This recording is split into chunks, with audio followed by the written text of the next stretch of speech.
Please subscribe to the YouTube channel. Subscribe. Click the subscribe button. When you subscribe, we'll be able to get across to other people, to benefit from the videos that we'll be sharing premium content around cybersecurity related matter and how to navigate cybersecurity even as a newcomer or as an enthusiast, somebody that is just transitioning into cybersecurity. Not only that, you'll be able to have access to videos that will help you in your career journey in cybersecurity. So help us to propagate this and subscribe. Click the notification bell so that every time we upload new videos, you'll be able to get the notification that the new video is up, right? Subscribe and click the notification bell. Thank you.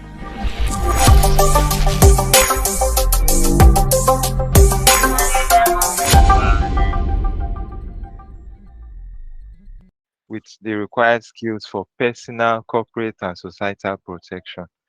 So we plan to achieve this through a lot of bootcamps, master classes, workshops, online webinars, and more. So if you are not following us already, please do so. We also have a Telegram community. If you are not there, I'll share the link later during the course of the bootcamp. So the idea is that you don't miss out on any of the opportunities or bootcamps we would have this year. So remember I mentioned we're on LinkedIn. We have a YouTube channel, which I'll share the link eventually today. Then we have a website where you can also sign up to our newsletter. We're on Twitter too, for those of us who are very active on Twitter. DigiSec Village at DigiSec Village. That's DIGISEC Village. And I think that's just a quick summary of what we are all about. That's a quick summary of what we're about. So I don't know, Mr. Adewale, are you ready?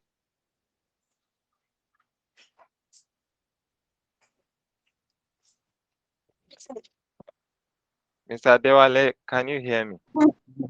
Yes, sure, I can hear you. Thank you very much for the privilege. I appreciate it, and I really commend the good work from Digital Security Village, the administrator, the host. I am very, very happy that you have given this privilege to work with you and make this possible. I welcome everyone coming to join us today, regardless of where you're joining from. You're welcome, and I'm very sure you are either an expert or you are a beginner or you are a learner like me, as I would often say. So whatever the level you are, you're very welcome. You'll be able to pick one or two things that might be interesting. But if you're such an expert, please feel free to ask us to calm down so you can continue to guide us forward. Either way, you're welcome to participate. So today we'll be taking us through bug bounty lab setup. So I'm going to project my screen any moment from now so that you can see my screen. I'm going to need an administrator to grant that privilege. Okay. All right, 1 minute. Have you tried to share?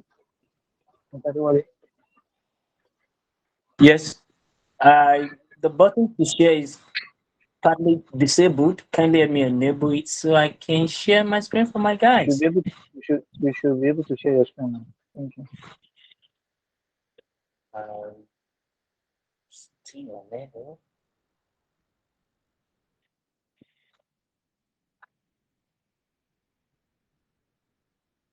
Okay, so please, the device to enable is the one with Adewale-A.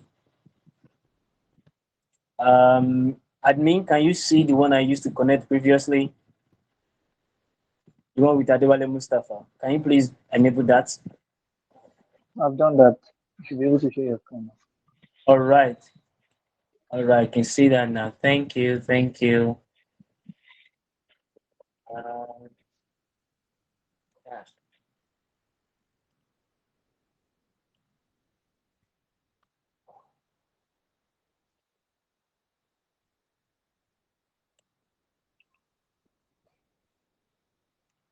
Mr. Adewale, are you still on the call? Yes, I am. I'm sharing my screen Okay. now. Okay, let me move this.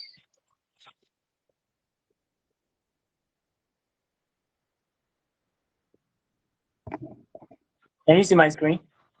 Not yet. Okay, yes, yes. Yes. Oh. All right, thank you. Wow, wow, wow. We have quite a lot of number of people. Please, I want you to send your love emoji, the best emoji in the chat.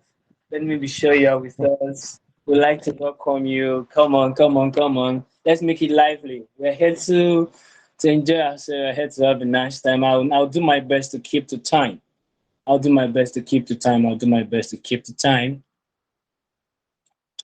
Oh, fine. Thank you. Somebody 100%. Oh, love. I like love. I like love. Awesome. Awesome. Let's keep it coming. Let's keep it coming. Almost there. Almost there. I need more vibes. I need more vibes. Bring it on. Bring it on, guys. Bring it on, guys. We're almost there. Yeah, yeah, yeah. Bring it on. Bring it on. Yeah. This place is already on fire. Yeah, yeah, yeah, yeah, yeah. Thank you. Thanks for the love. I have a hug from someone too. That's nice. So welcome again, guys. Today we are going to be having Bug Bounty lab setup, and surely we're going to be installing some tools. But before I get started, I want to assume that if you are here and you are a beginner, you don't have any knowledge about bug hunting before, I will say that you should try and make use of other resources on YouTube or Google that can guide you forward. But either way, I'm still going to touch some basics that will enlighten you and if you go ahead and you way forward. I'll be taking my step through methodologies approach. I'll be taking methodology installation approach such that as I'm making reference to the tools, I'll be describing briefly what the tool does, when you need it, why you need it, and how you can actually make best use of it. So in Bug Bounty, I want you to know that regardless of which tool you want to Mr. Adewale, use, we can't see your screen. We can't see your screen. oh, that's all right. Let me stop and try again.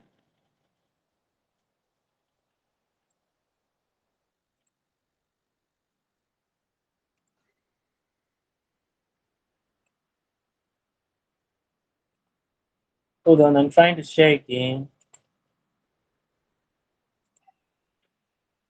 I've shared again. Can you see my screen? I am not so sure why it's showing as small as it is showing. I think you should use Chrome. What browser are you using, Mr. Adewale? Surely I'm using Chrome. Hold on, let me give it a try again. Try Then another. maybe Hold on, almost there.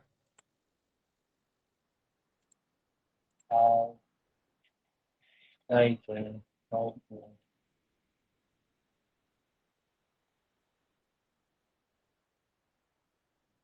kindly confirm if you can see my screen. it's still showing very small.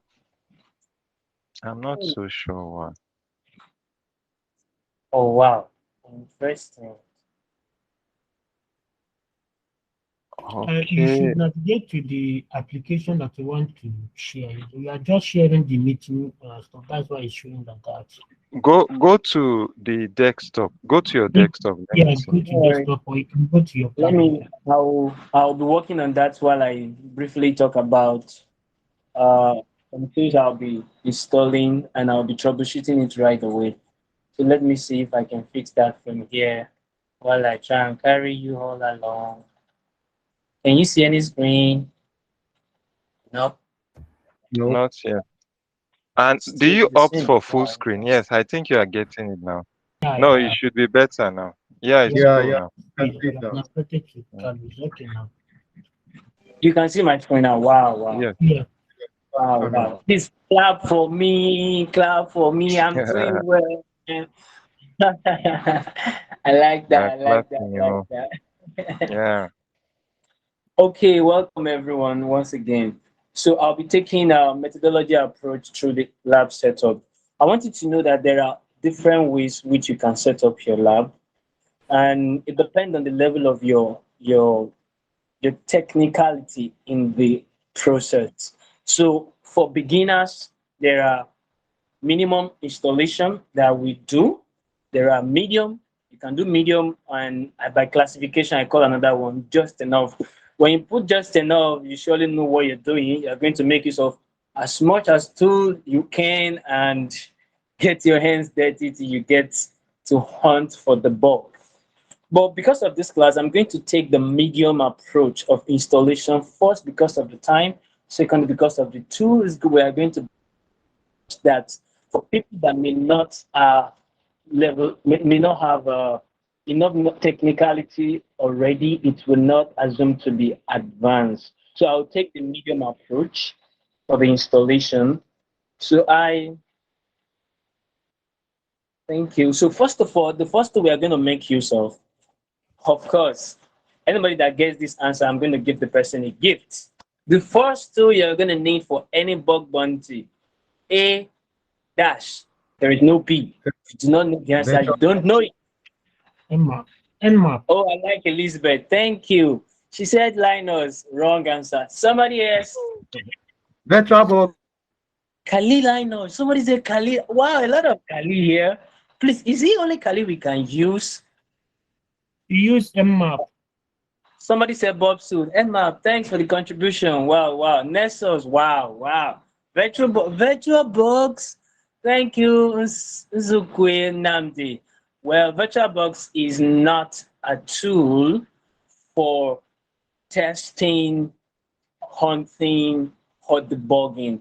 VirtualBox provide a platform for you to virtualize an operating system, which can be Kali, it can be Parrot, it can be ZenBox, it can be CentOS, it can be Mac OS, it can be Windows. It can be any form of ISO you have knowledge on how to install. So VirtualBox in this regard is not correct. So you can make use of any Linux operating system of your choice. And of course, Windows can also do it. And you have guessed right. Kali Linux will do just fine. Parrot, oh, my favorite. But this class will be using Kali. So the first person to mention Kali, shout out to you. Thanks to you. And somebody also mentioned WhatsApp. We have a lot of mature advanced users here. Please come and get mic and teach me some stuff. Anyway, thanks for the contribution. So I want you to know that bug hunting basically is about you understanding what you are hunting for. Please take note of this, regardless of what you install. It is very important that you understand the technicality of what you are doing, such that you will know what to use. And believe me, there are tons of tools out there that you can make use of, only to make use of the best. So in our approach, we will pick one by one from experience, the one I can say these guys stand out among the rest. So of course, we're going to make use of a Linux environment, which is Kali. Right now, I am running a Kali, and I have my terminal ready. So I would like you to confirm that you can see my terminal. Yeah, we can. Oh, thank you. So you can see I'm using Kali, and I'm in a virtual box. I am within a virtual box. I virtualize a Kali operating system. You should know that you can also virtualize Parrot or any other Linux operating system. But for anonymity's sake, if you know what you're doing, you can put your operating system on a USB disk and put every tools you need on it so that you can do plug and play. So you are working with a testing tool everywhere you go with your flash drive. But that is not for this class. This class is about setting up a lab for bug hunting. So we are hunting for bug, and that's why we are here. So first to clear Kali Linux operating system, it's already installed, and that's the platform we're going to be using to install the rest of the tools we're going to use. So also, you should know that the tools we might be making use of can also come pre-installed within Kali, which is why Kali is regarded as one of the best testing operating system for penetration tester, bug hunters, and every security engineers could make use of it, even the offensives, of course. So Kali is there. The other tool we can make use of course, thank you, somebody has mentioned Burp. So I will be releasing I'll be releasing the tools and the resources for our installation in the chat box. Please make use of the chat box. Make use of the chat box. This is where our tools will be released. These tools are superb, and you're gonna like it. You're gonna like it. So what are we doing? For a lab setup, you first of all determine what you want to do. So if I'm taking a methodology approach in my installation, I will say the first thing you should do before you start bug hunting, please read the documentation. Read the documentation. Like that's like the Bible of your thing. Read the documentation and take a path that you like to follow, and make sure you're aware of the platform you like to use very well, and set up your lab, practice very well before you go hunting. Trust me, there are many tools to use, but your homework will do a whole lot of work. So the first approach we are going to consider in our class is acquisition. Acquisition. So acquisition for the first, what is your target? This is where you define it. Once you are able to define your target, you define the tools for the target. And the first stage of most of security is reconnaissance. So what tools can you use to gather information from your targets? Oh yes. Some people will say the best place for you to actually know which bug to hunt for is when you do your reconnaissance very well. Somebody will say, no, I disagree. No, the best method is subdomain scrapping.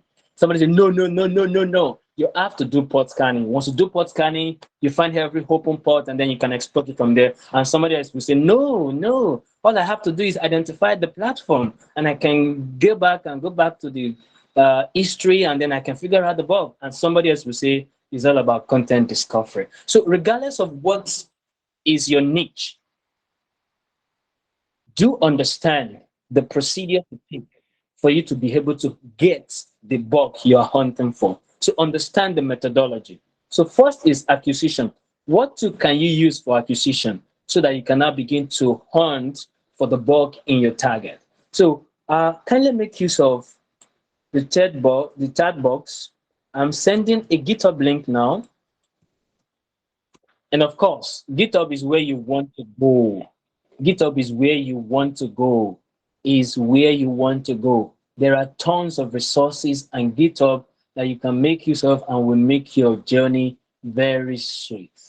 Kindly confirm if you can still see my screen. Yes, we can. Thank you. So I'll be using this form. So we have some tools here ready. Please, I will advise, do not just start installing all the tools. Do not just start installing all the tools. You're just going to exhaust yourself. The idea is we give you the one you should use, you can use. Perhaps you can go ahead and test the other ones. But from experience, the ones that actually deliver the job out of the so many is what we are going to recommend. Why should you use which tool? Now, let's go about it. So the first step is reconnaissance. So we want to know more about our target. Yes, and these two stands out. These three stand out.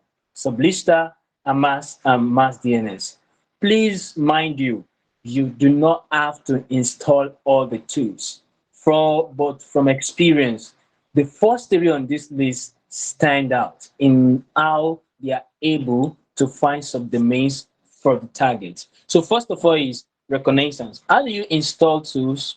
For the advanced users, please just bear with us. But for people who want to know how it's done, kindly follow me. You can see I copied the link. I head straight to my Kali Linux.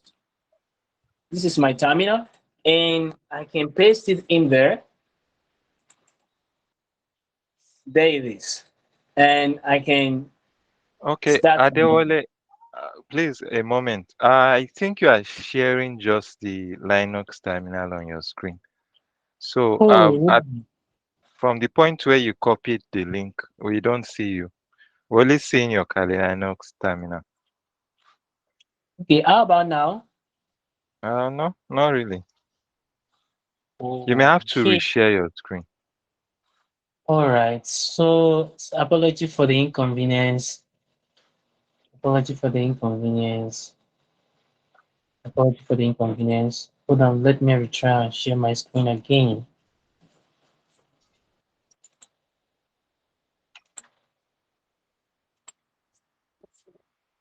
Can you see my screen now? It's presenting.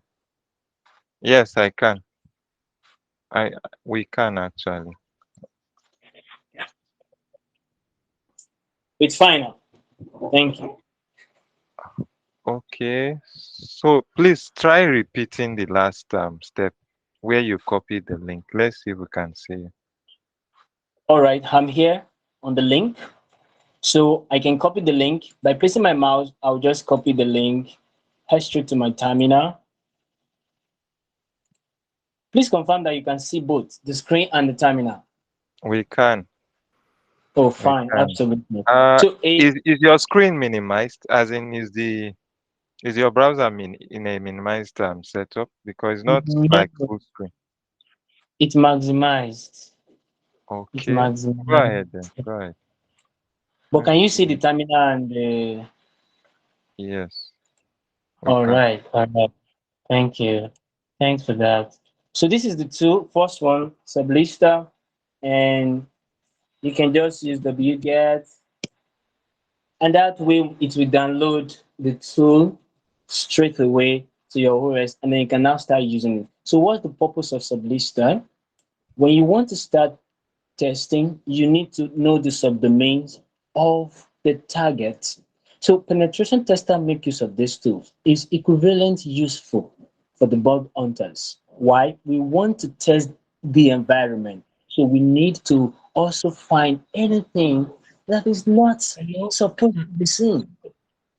Adewale, please, sorry to interrupt you, but we are not seeing your screen. I'm finding it difficult to see the content of this your terminal. So can you please Zoom. maximize it, please?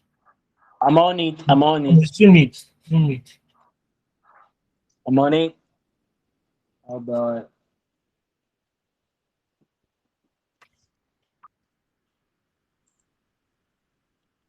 oh, let's see how we can make that screen bigger. I have this feeling that your screen sharing is not on full capacity. That's why it's this way. It's supposed to be wider than this. I'm trying to do. Hold on a minute.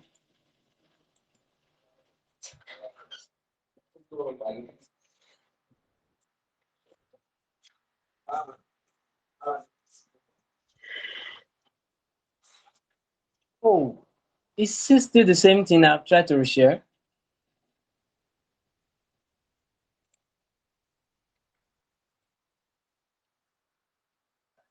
Oh, no. What's this?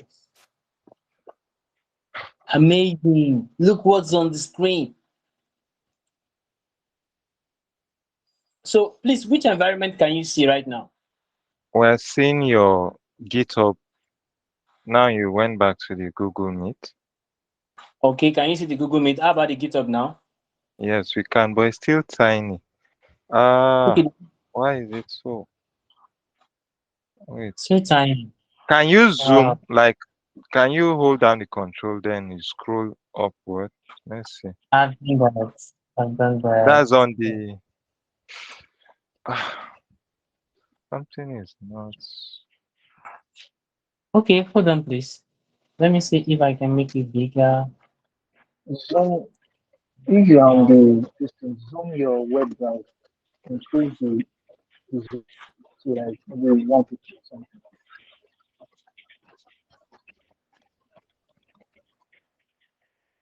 Ouch. Ouch. Ouch. Hold on. I'm trying to figure out. Okay. Try. Okay. Let me restart lineup. It is not working. Please just continue. If you're on mobile device, rotate your device to landscape, and then No, I'm not on mobile device. I'm on PC. I'm not, Adewale, I'm not talking to you. I'm talking to the participants. Okay. Participants, if you are on mobile phone, turn your mobile phone upside down. Rotate it to landscape. You'll be able to zoom, use your tune it down, and the screen and zoom to work. Your system. You can try Control Plus. You know if it can work.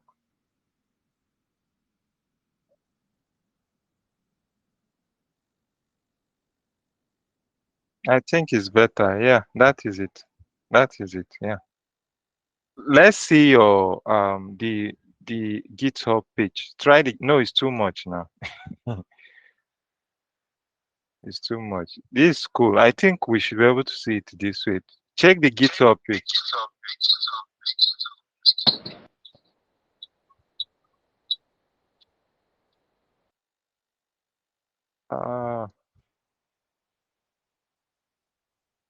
No, no, no. The GitHub.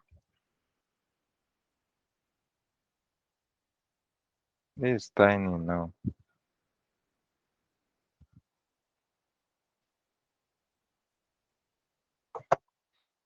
Please check the GitHub page.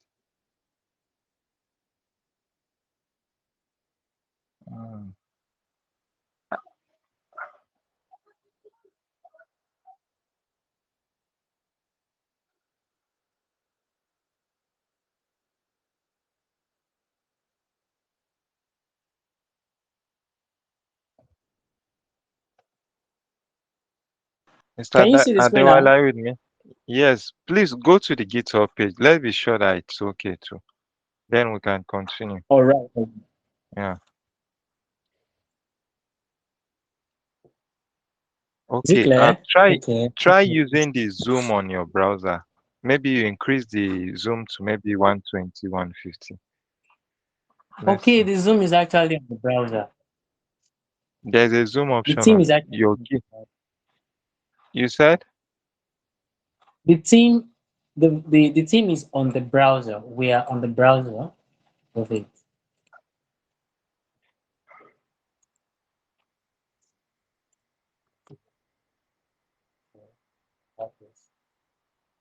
So do you have the GitHub environment clear now? This is the GitHub environment and this is the Kali. Are both clear? Yes. Yes, Okay, that's thank what you. I'm Sorry. saying. Let's go ahead. Let's go ahead. We are very sorry for the distraction, my audience, sincere apology. So you can copy from The the sublister. environment Yeah. and then move to your terminal. And you can see wget. Another shortcut to paste on the terminal is Ctrl-Shift-V. To paste it straightforward, and then you can click enter. Once it's already installed, it will show you already installed. But if not,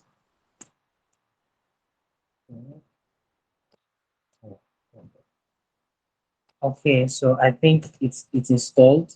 How will you be sure it's installed? You can see sublister. Sublister.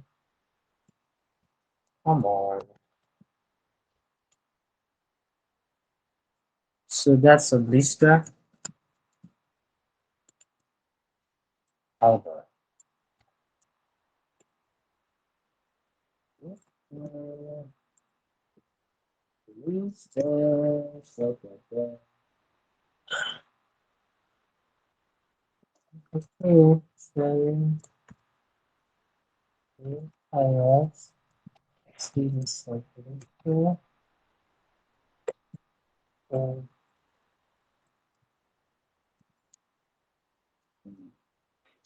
Yeah, I'm right.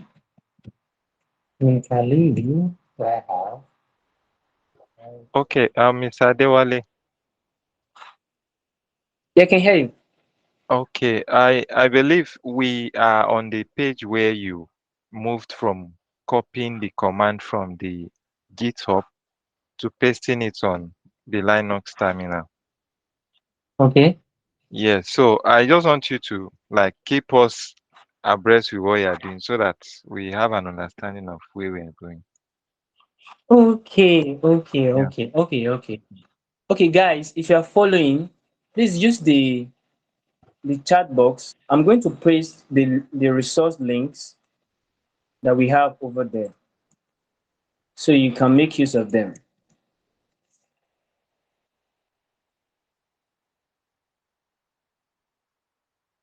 So so that you don't get to ask, okay, sorry, I didn't know I'm too fast. Oh, wow, wow, wow, wow, wow, wow.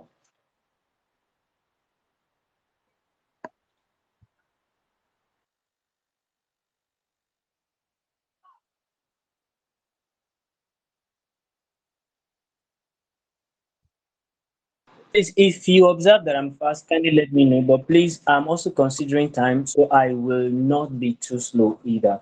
So from the resource list that I've just sent, the first one we're going to make use of, we have installed Sublista.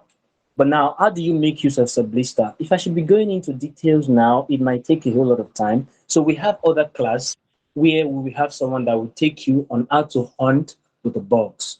So Sublista, first one. Now, what do you do with Sublista? It helps you to get to the domain, so you can have the subdomains of the targets that you would like to enumerate. And a lot of community assessment has been done for Mass and Mass DNS, and from experience, I think Mass DNS won the competition. So you can also make use of Mass DNS for your installation. The same step, you can wget, paste it, then click enter. This downloads it straight to your terminal. And once it's available to your terminal, it's available to your OS. And I want to be sure I'm not too fast. You can, I'm going to move to maybe directory. Um,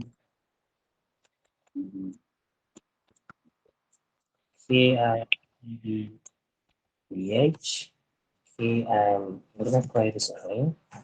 So I want to have every tools installed in one place so that this will not cause confusion, so that you can know all the tools we have installed so far. The first one, I'm downloading it again. Okay, clear the screen. Lists, Mass DNS has been downloaded. Second one, Sublista, I'll do that again. I can copy, wget, Ctrl-Shift-V will paste for you, or you can just right click in your terminal and select paste. That way you get the tool, and the tool will be quickly downloaded and right there to be in your terminal available. So I'm going to clear the screen and check if it's there. So I have two tools now. So why did I pick Sublista? Why not the rest of them? From research, these two have stood out in their ways of enumerating the targets. They have done good work. So when I mentioned the first step, I said that we'll be doing installation by methodology. So the first thing is to gather more information about the targets. And we do that by knowing using different means. You can also go to some website. You can use social. Is anybody speaking? No, Am I too? nobody. Go ahead. Go ahead. Okay. Go ahead. You can Yeah. use social media to do your reconnaissance. You can make use of reconnaissance tools. There are a lot of them. Before we used to use ReconNG, but now ReconNG is not performing as the way Sublista would deliver.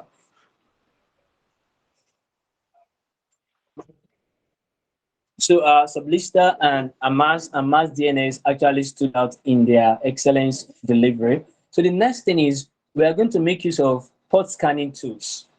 So from experience, okay, yeah, sure. If you heard of Nmap is doing very well, but then Nmap has some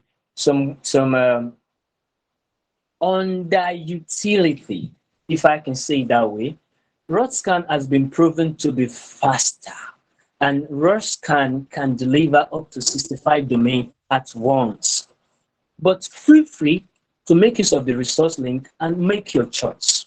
Make your choice. So you can choose MassScan and ROTSCAN. From experience, these two stands out. How do you get it? You can right click and copy the link, move straight to your terminal, and wget, right click and paste. Then click enter. That downloads it straight to your terminal. I'm going to clear the screen and list. So the first installation I did was on Mass DNS and Sublista. These two are for reconnaissance. This is Mass Scan for port scanning. Now I'm going to move to, let me pick Root Scan as well. So if we have enough time to go through it, perhaps the next person I'll be presenting might have enough time to go through some tools. I can say wget again, Ctrl-Shift-V, get that as well. So this is how you get tools for your lab. Make use of the resource link and get as many as possible. Again, high witness stood out from the test. Aquatone has some problem when it's delivering. It's very good with HTTP-based attack, but Eyewitness deliver in-depth screenshot of the website you are trying for your target. And boom, you can see the detailed graphical view of your website, your target application. Meanwhile, when we say testing, you can test web application, you can test hardware, depending on what you are testing and depending on the scope. This is not the class for what is bug bounty. This is the class of setting up the lab. So I will not be into detail on which is which, what is this, so that we will not exhaust the whole of the time. So if you want to install Eyewitness, you can do the same thing. First of all, get it. By default, wget is installed in any of your Linux operating system. And if it's not installed, you can sudo apt wget. It's going to ask me for the password of my Kali Linux. Oh, sorry, that's not the way to get some wget. Yeah, sure. Good. Let me ask one question. If you have been following me, a research just find out that between Google and ChatGPT, something is becoming a form of competition. Which would you choose, ChatGPT or Google? Answer. ChatGPT or Google? I'll go for Google. Google. Somebody else? Okay, it's Simon Tim Jr. Please, what do you have to say? You raised your hand. Simon, can you please speak? I will go for Google also because I've observed that. Wow. All right. So that's not the question of today. That's not what we are here to deliberate on. But if you should check the chat box, you'll be amazed. A lot of people are typing ChatGPT. Mind you guys, you need to step up the game. This guy is here to replace the guys. ChatGPT might eventually be commercialized because of the level of the tools it's delivering. And right now, you can start doing your bug hunting with ChatGPT. You can also start doing your penetration with ChatGPT. You can also start doing your reporting with ChatGPT. It's delivering quite well, though it does have its own bug. But to some extent, you can use ChatGPT for security testing based on the question you're asking. And so far, it's been delivering. So if you want to add it to your tools, feel free. So the next tool on our list, we go for the technology. So why do we make use of technologies? For instance, I have a website app as my target. I would like to know the kind of technology the website is using. Why?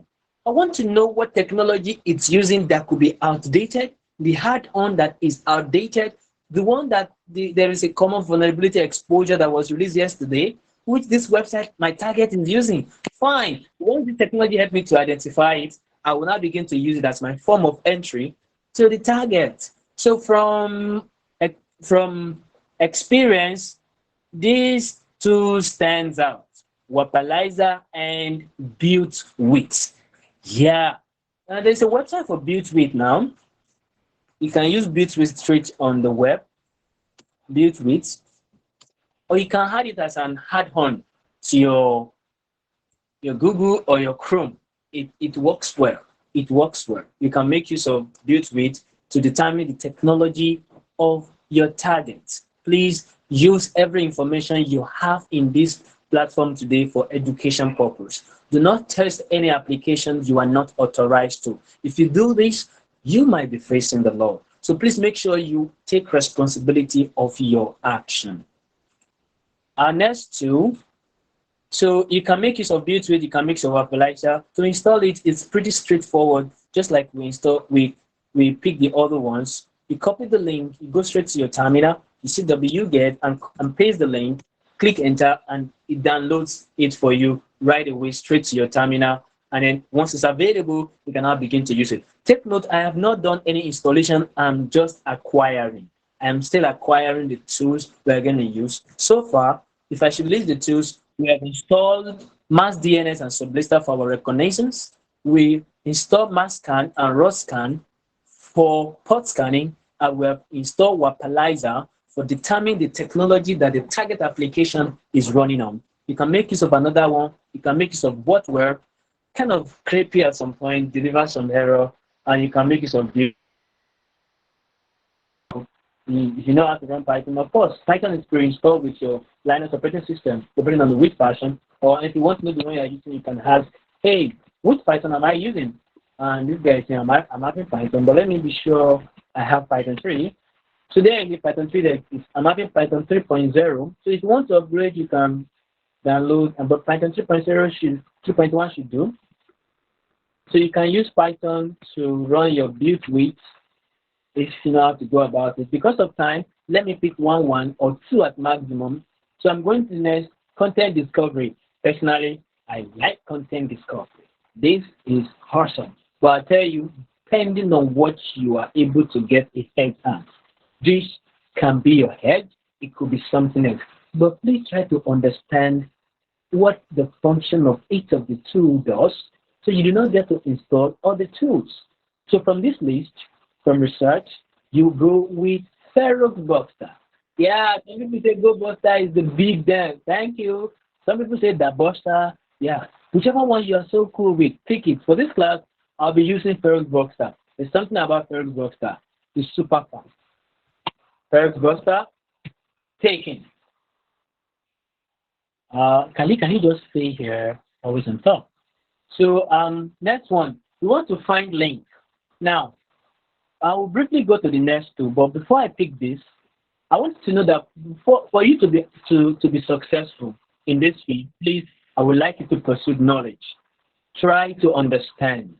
There are other tools for you to practice before you start something, among which you can make use of webhooks for your testing. You can set up webhooks for your lab in a containerized environment, number one. Number two, you can make use of OWASP. You can make use of DVWA. DVWA, who knows the answer? Let me go. I don't want anybody to see it. I don't want anybody to see it. If you know the answer, say, please put it in the chat box. The gift for the person.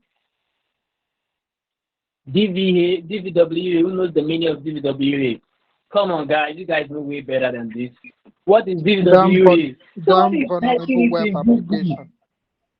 You just type this in Google. Well, thanks. That's to confirm that you're actually following. I appreciate that. Damn vulnerable web app. This is a form of web application that is set with a whole lot of vulnerability for you to discover for your example, for your test, such that when you see such in the real testing, you can quickly identify and make your report and win your hunt. So Ferox Buster, how many do we have installed so far? 6 of them. Let's continue. So the next two is Burp. Burp suit. You do not need to install Burp suit. It's pre-installed in Kali. If you are using Parrot, it's also pre-installed in Parrot. If you are using other distros, I've tested about quite a number of them. Kali, Parrot, CentOS, Tail, Blackbox. You can have, and if it's not installed, you can grab it. How? Yeah, for some reason you cannot add this link finder to your Burp suite. You cannot use it unless you are using the Pro version. Well, please, in quotes, let me say it in quotes. Know what you're doing if you want to use Burp suite with Windows operating system. If you want to use Windows operating system for your testing and you want to use Burp suite Pro, be careful where you download from so that you do not turn to Prey. I mean Prey, so that the hunter do not become the prey, you don't go ahead and download a professional bot suit that is already trojanized to install a backdoor in your window. They can now begin to capture sensitive information on you, who is actually supposed to be testing for vulnerabilities. So please be careful what you do. But for Linux environment, you still have some good instance of being in a safe hand. So can you get a pro version of Burp suit? Yeah, everything is available on Google. I didn't put it there. So I'm just going ahead and say Burp suit Pro. And let me concatenate that with GitHub. GitHub, give me Burp suit Pro. I have the link already, but such you can know how easy it is to get it. See, I have the first one, the second, the third, and because of the time frame, I will not be taking you through installation of Burp suit Pro. But it's pretty easy if you follow the documentation of the guys that put it there.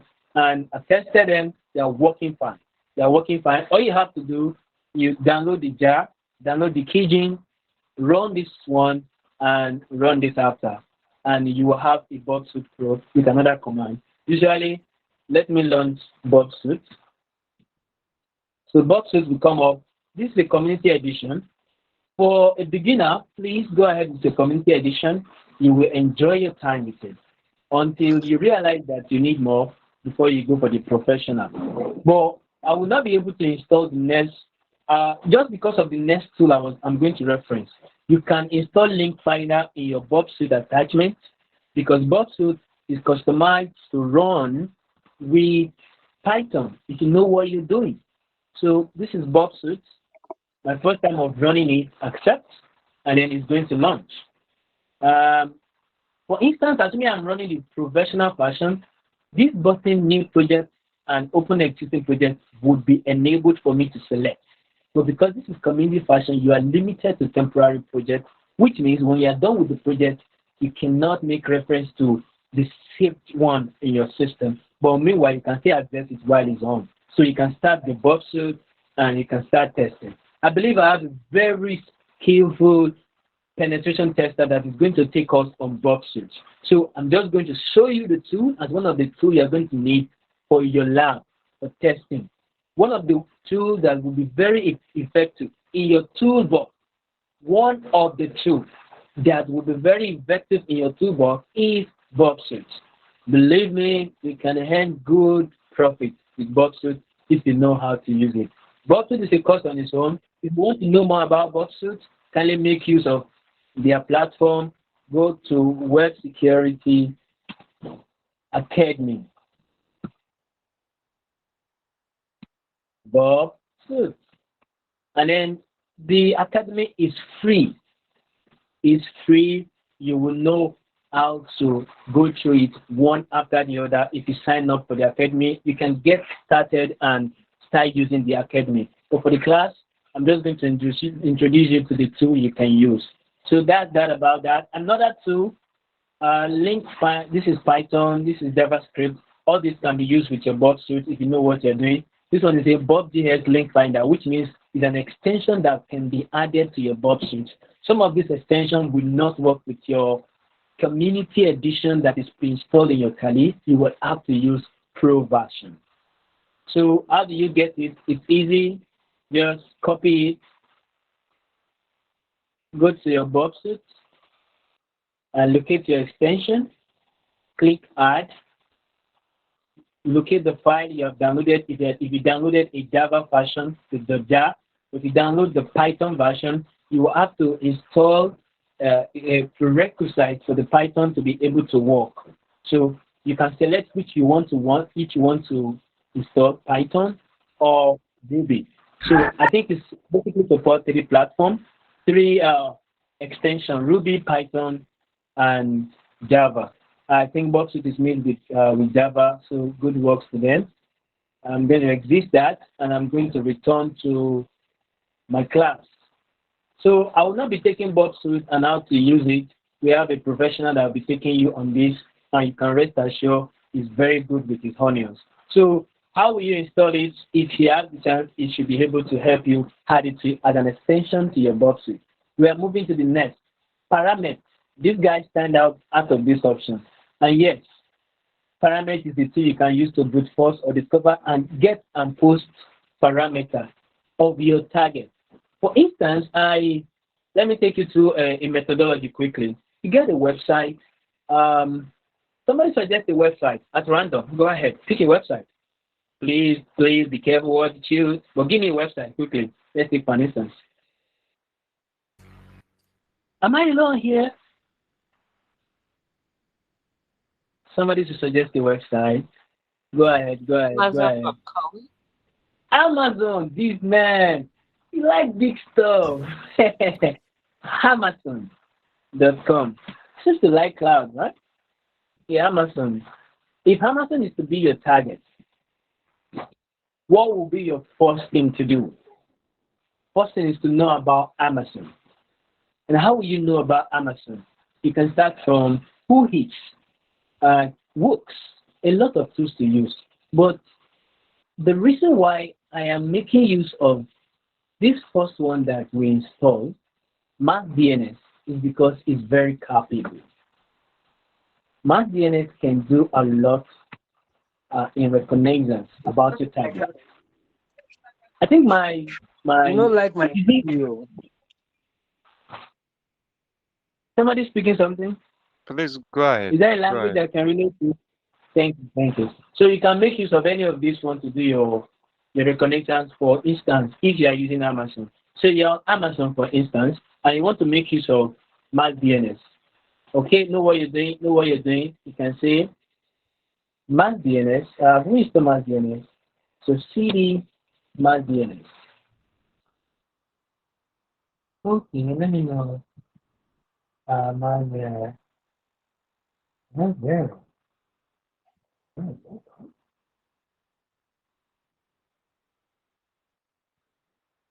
Oh, sorry. All right. Okay, hold on.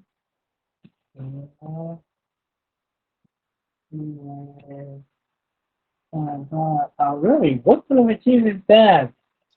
MyDNS. Hold on. File.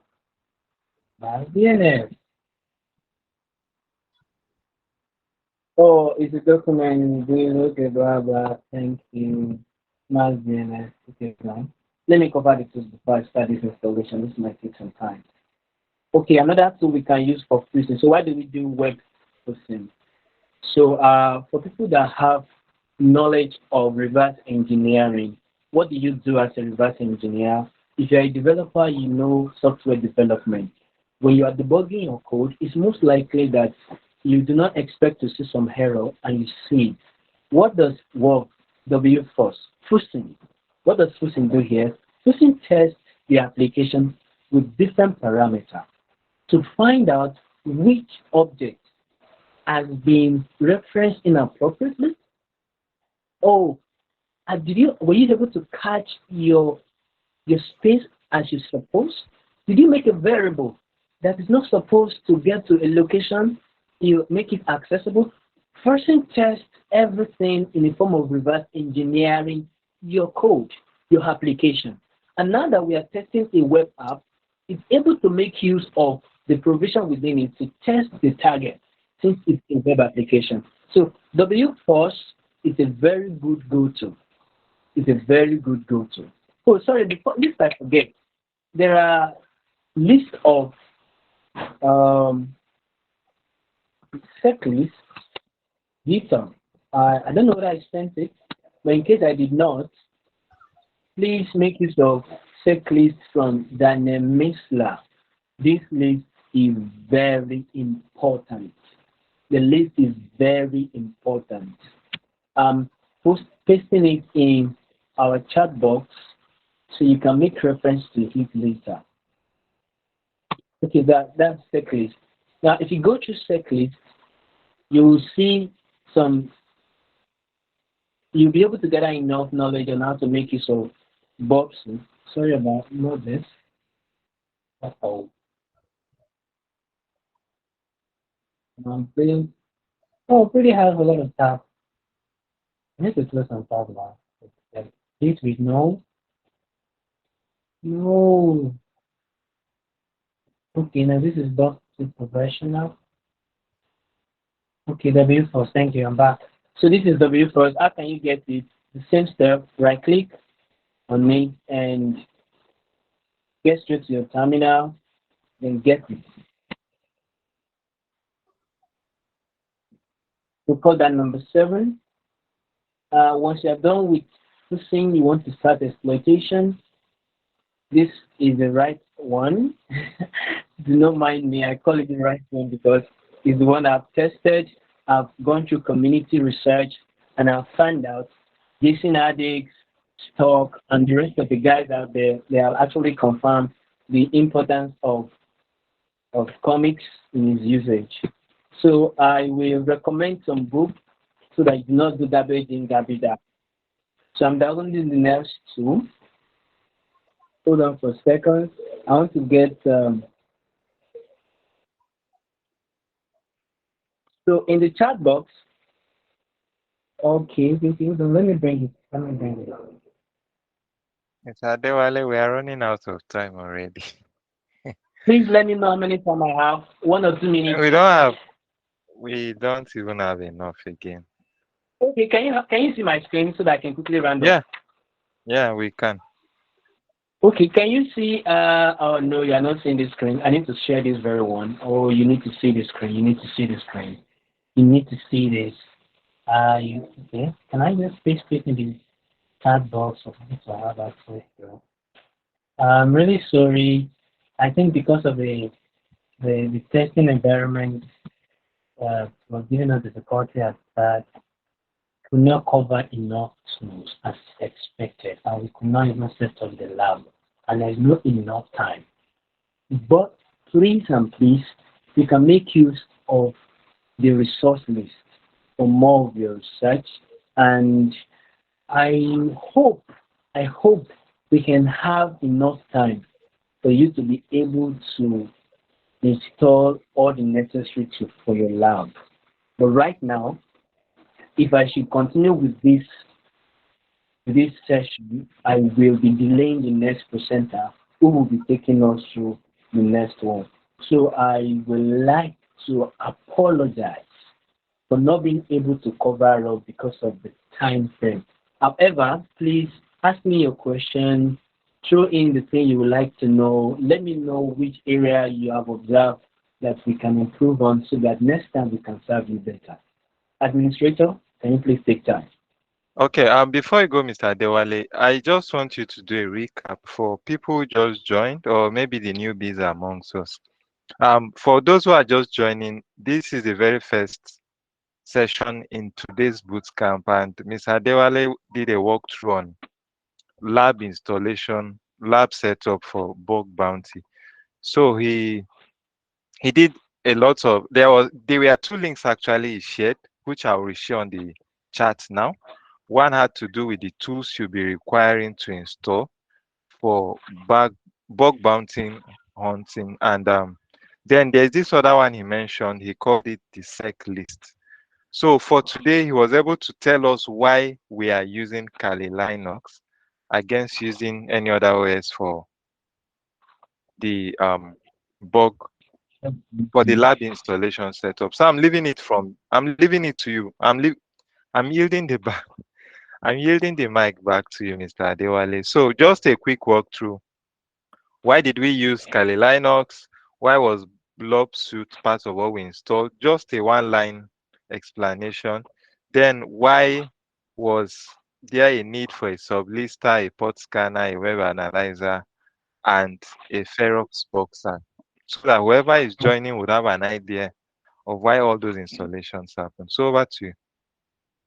Okay, thank you very much, Administrator. So the reason why we pick the tools we pick is because we are installing by methodology. I am doing the installation such that you can pick what is necessary in your toolbox for you to get to achieve your goal on time. So I make use of this awesome bug bounty on GitHub, and the stages on how you can go about it are here in the link sent. So I was able to point out the 1 or 2 you can make use of from the options that have been tested to deliver excellent results according to research. Mind you, if you're a beginner and you're just starting in bug hunting, I introduce you to the platform where you can learn. You can learn from Web Security Academy, from portvega.net. Another one, you can make use of web goats. You can containerize a web goat and test it. Thirdly, you can use then vulnerable web app, DVA, as a setup that you can use to first test what is bug hunting, understand what is done, how to go about it. Then you can now come to live experience by installing the tools that are mentioned in this session. Meanwhile, there are platforms where you can do your bug hunting. They are among the list that I sent in the chat box, where you can go ahead to take live class, live session, and do your hunting. So I hope I have not used much of our time. Administrator, I hope I was able to do justice to your request. I will be stepping down from here. I sincerely appreciate every one of you that joined. Thank you. Thank you for your attention. I'm so sorry for the error in transmission at start. Okay, before we go, Amina asked a question which I'll respond to. She said, please, can you send us a list of the tools we have not installed? So, Amina, I shared 2 links. The first one is Awesome Bug Bounty Tools. So you can click on that link. Then remember he mentioned, that's Mr. Adewale mentioned, that you don't have to install everything, right? You don't have to install everything to get started, just the basics. So I hope that answers your question. Mr. Danish, I would share the link again right away. I just did. Please find it. Then I don't think we have any other question. Yeah. So for those asking if the video will be shared later, I will keep you posted on the Telegram channel. So before I get the next guest, the next facilitator, I would want us to do something. Those of us who are just joining, we have a YouTube channel. Please click on the link, just hit the subscribe button. We are uploading the videos eventually there. So you can go to the YouTube channel now, click on it, subscribe, turn on the notification bell. And when we go live with those videos, you see it. So Mr. Adewale, please, there were 2 links you shared before we went. One was the We Security and the Blob Suit link. Okay, the We Security Academy link by Blob Suit. Do you mind resharing that link? Okay, please check the chat box.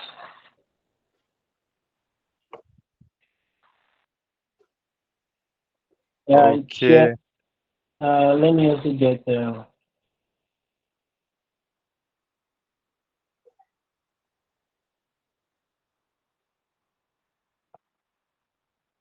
Okay, while he does that, on the YouTube channel, we did an intro video last year on how to set up your Kali Linux. So if you had issues trying to understand what Mr. Adewale did earlier on, please feel free to go to our YouTube channel, look for the video titled Introduction to Cybersecurity, Kali Linux Installation Guide. Just go through that video. It will be very helpful. If you are just getting started in your cybersecurity journey, that video will be helpful too. Then I mentioned earlier, we have a video that I've done over 11,000 views. If you intend to write a certified, that is ISC2 certified cybersecurity exam this year, I advise you watch that video too. It has been very helpful to so many people. So before we go, Adewale, I think you were to share a link. I don't know if you've done that. Yeah, I think I've sent the link. Okay.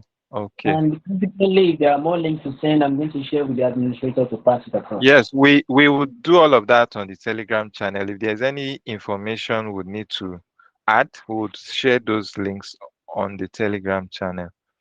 So I'll be thank you so much for your time, Mr. Adewale. Thank Thank you you for very much. telling us how to set up our lab. So before he goes, I just want us to say thank you in the chat box. Tell Mr. Adewale thank you, thank you, thank you, thank you. You can use an emoji if you are the emotional type. You can I'm so sorry. I'm too fast. So sorry. I was considering the time. I wish we had enough time to actually do the installation. Note that we could only get the tools. We haven't really set the tools into action, and how to use them were not actually done, which I am hoping that somebody that will be taking the next class on hunting with those tools will be able to go through. But either way, we hope to have more sessions coming. So please keep on, step on with us so that we'll be able to take you through this journey. We can do it together. So please permit me just to wish you good luck from here. Okay, And thank you, Mr. Adewale. Thank you so much for showing up. So Thank you. next on the session today, we're having Mr. Fortune Igili, and he'll be facilitating on information gathering in bug bounty. Mr. Fortune is actually a community lead hacker, and he's a creative, and he has so many feathers to his cap, one which is he's a penetration tester. So help me welcome Mr. Fortune. Mr. Fortune, the floor is yours.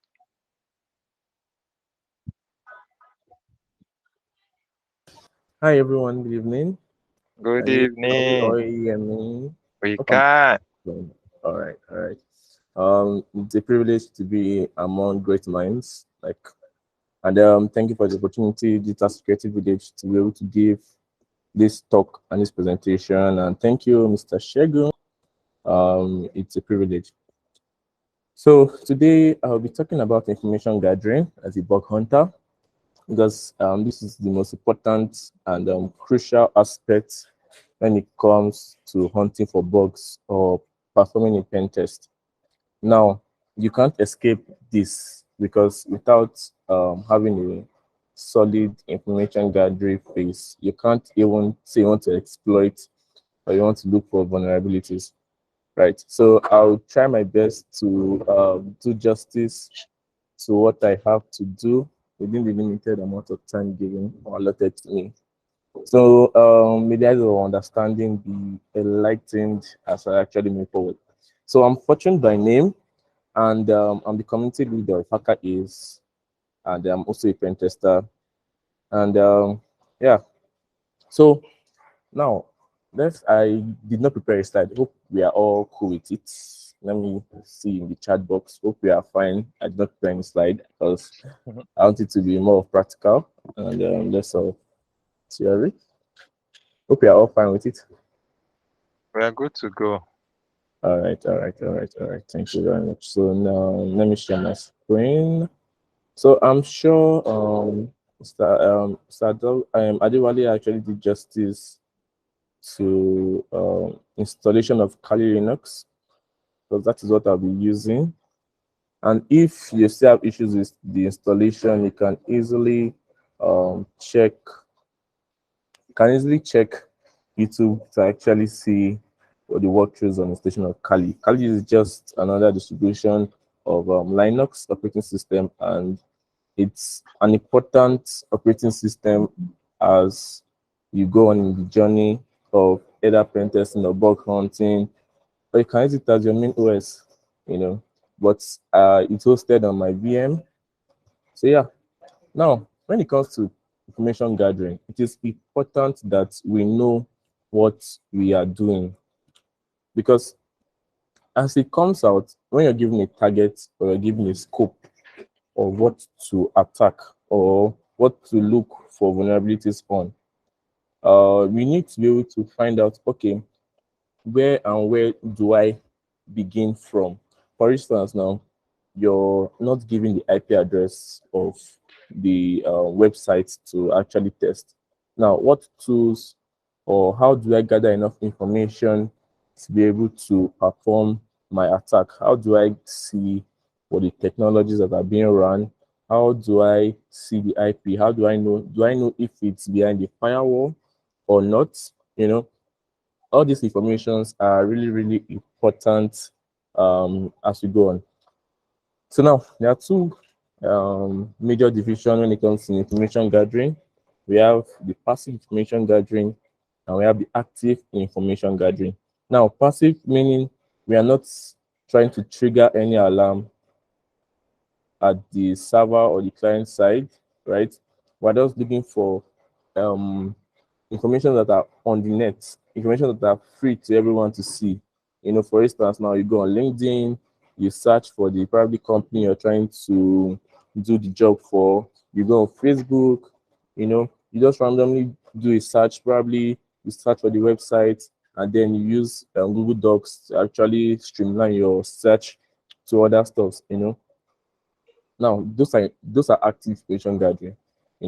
How do I pull down email addresses? How do I see for subdomains? How do I do stuff like that? Those are all passive information gathering. Then when we come to active information gathering, now we're trying to probably probe the website, trying to ping the website, or trying to see if the website is up or not, or trying to see not at the other aspect of the website that is not open to the clear eyes, right? Now, those are all important aspects when it comes to active information gathering. So, as we go on, know that there are two aspects of information gathering, passive and active. And when you want to go into bug bounty, you should actually pay attention to these aspects of your attack or of your test, rather. Now, there are different platforms to actually carry out your bug bounty. There's bug crowd, there's HackerOne, there's a lot, but these are the two major ZBDP, yeah, people that actually offer vulnerability disclosure programs, and then I make use of bug crowd. So now let's begin something. Now you log into your bug crowd platform and then you search for the program that you want to do. Now understand something that any services I see over here, you are allowed to actually test them. Once you're signed in to bug crowd as a researcher, and then you're being given a particular target to actually test for, you are permitted to actually test them. Now, you will not be arrested for doing this since you're already a researcher on probably bug crowd or HackerOne.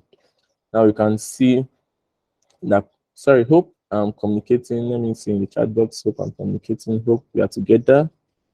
We are together, but you may need to share the link to the website you are on. All right. Definitely. Let me do that now. I'm going to share it with, okay. Let me do that. All right. Okay. Send the link so we can sign up. bugcrowd.com. Yeah, bugcrowd.com. So you can decide to use bugcrowd or you can use HackerOne, but anyone, it's actually your preference that actually matters. So now we search for our target, that is Tesla. We'll be using Tesla today. And note that I'm permitted to actually test them since I'm a researcher under them. And you can submit reports when you're through with your all findings and all that. You can see the Hall of Fame. And you can see, okay, now you can see the overview. Tesla values the work done by security researcher in improving security of our product and offerings. That's why they chose to be part of the bug bounty process rather. So now how does the program work? You're being given all the information here. Your eligibility for this, you must not be under age and all that, blah blah blah. So and then these are the terms for responsible disclosure guidelines. And then this is the hardware research registration and blah blah blah blah blah.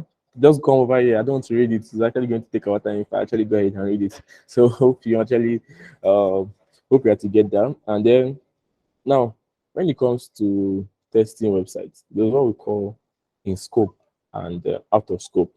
Now this out of scope you should not actually touch anything that is actually in this outer scope. You're not giving permission to actually test any of these links given over here.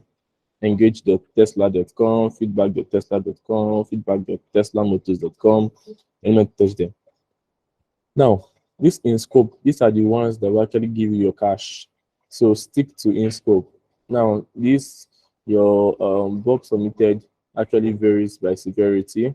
We have P4, we have P3, we have P2, we have P1, and then the higher the severity, the higher the payouts. Now you can see the in scope. We have asterisk.tesla.com, asterisk.tesla.cn, asterisk.teslamotors.com. Now, and then we have an Android app that we can use to test. And we have the official Tesla iOS app.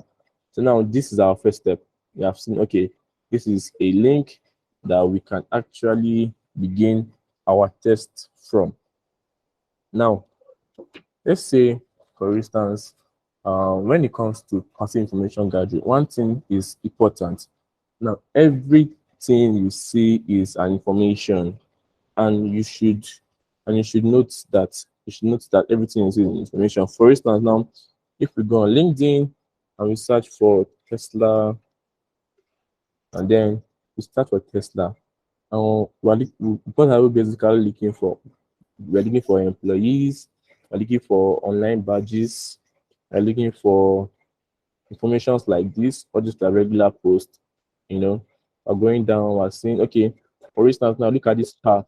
If there was a plate number here, right, that would have been an issue that we can report to Tesla.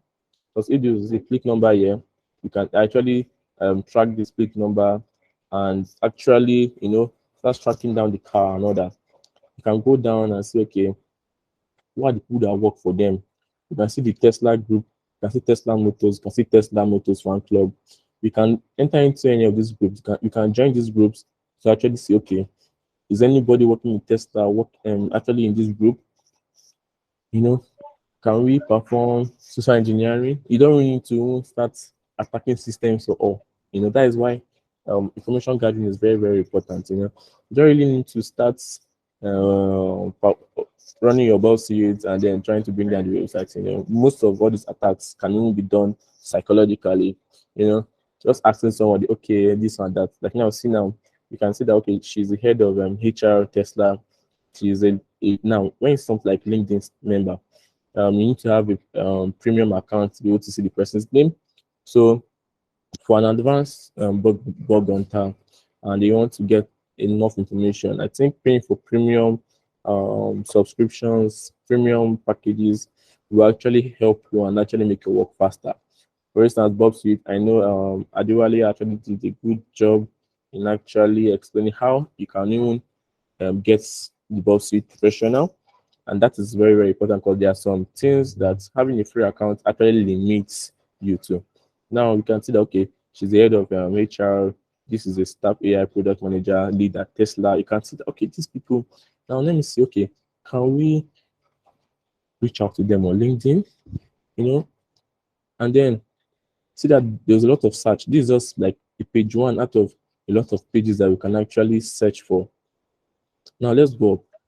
Now, for instance, now let's look at what this person posted. Let's see, is there any picture, is there any badge that was being exposed anywhere? You can see, you can go down, and see that Forbes, I know that, this is just part of the information, passive information gathering. I know it can be boring, it can be time consuming, but trust me when I say it is worth the wait, it is worth the time, it is worth the effort.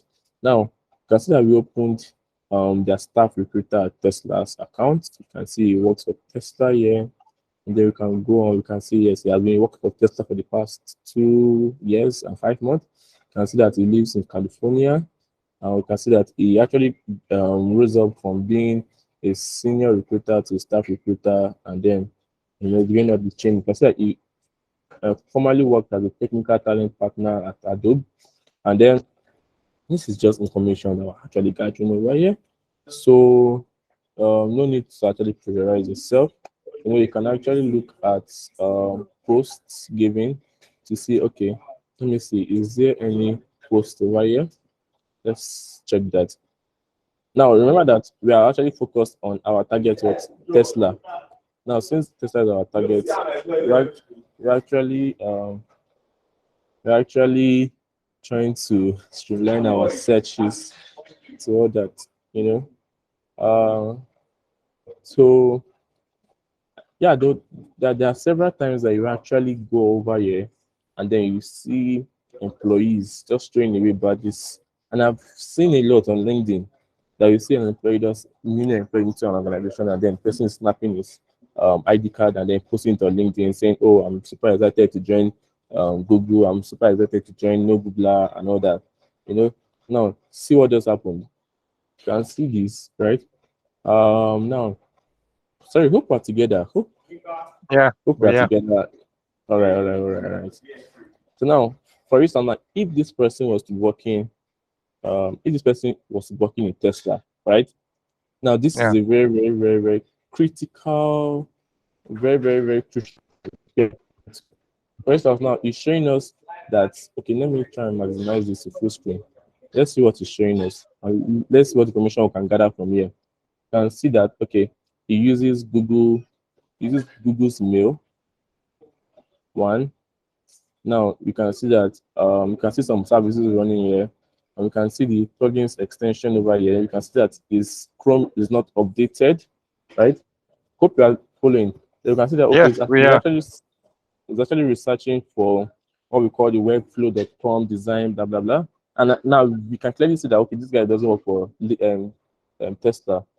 He's just posting because of his love for Tesla model and all that. Now going down. Now see this. If this was to be a Tesla, a Tesla employee. Now this is an image. We can easily do a reverse image search for this location. Now this location shows that it's either is on his way to work or is probably where his residential area is around this location. So what do? We actually do a reverse image search and all that, and then find the location. Now it depends on the location that you actually stay in, because I can't be in Nigeria here and say I'm going to US, but I want to just carry out one on-site information gathering. No, that would be outrageous. So now this is just an example of what you can actually do when it comes to passive information gathering. This is other information that you can do. You can do reverse image search, and then how do you do reverse image search? You can use Yandex. You can use Yandex to do it, or you can use Google Imaging to actually do your reverse image search. Anyone is fine. Now, let's go over to this website. Let's see if the website is up. Now, you can see this is Tesla.com. Now, we search for this website and we see that, okay, it gives us how many million results? Over 940 million results. You can look at the news. Is there any news on it? You can look at the images. Are there any images on it? And see that, okay, this is a plate number for a Tesla model. And then scrolling down, you can see a lot of Tesla vehicles. Well, personally, I love Tesla cars.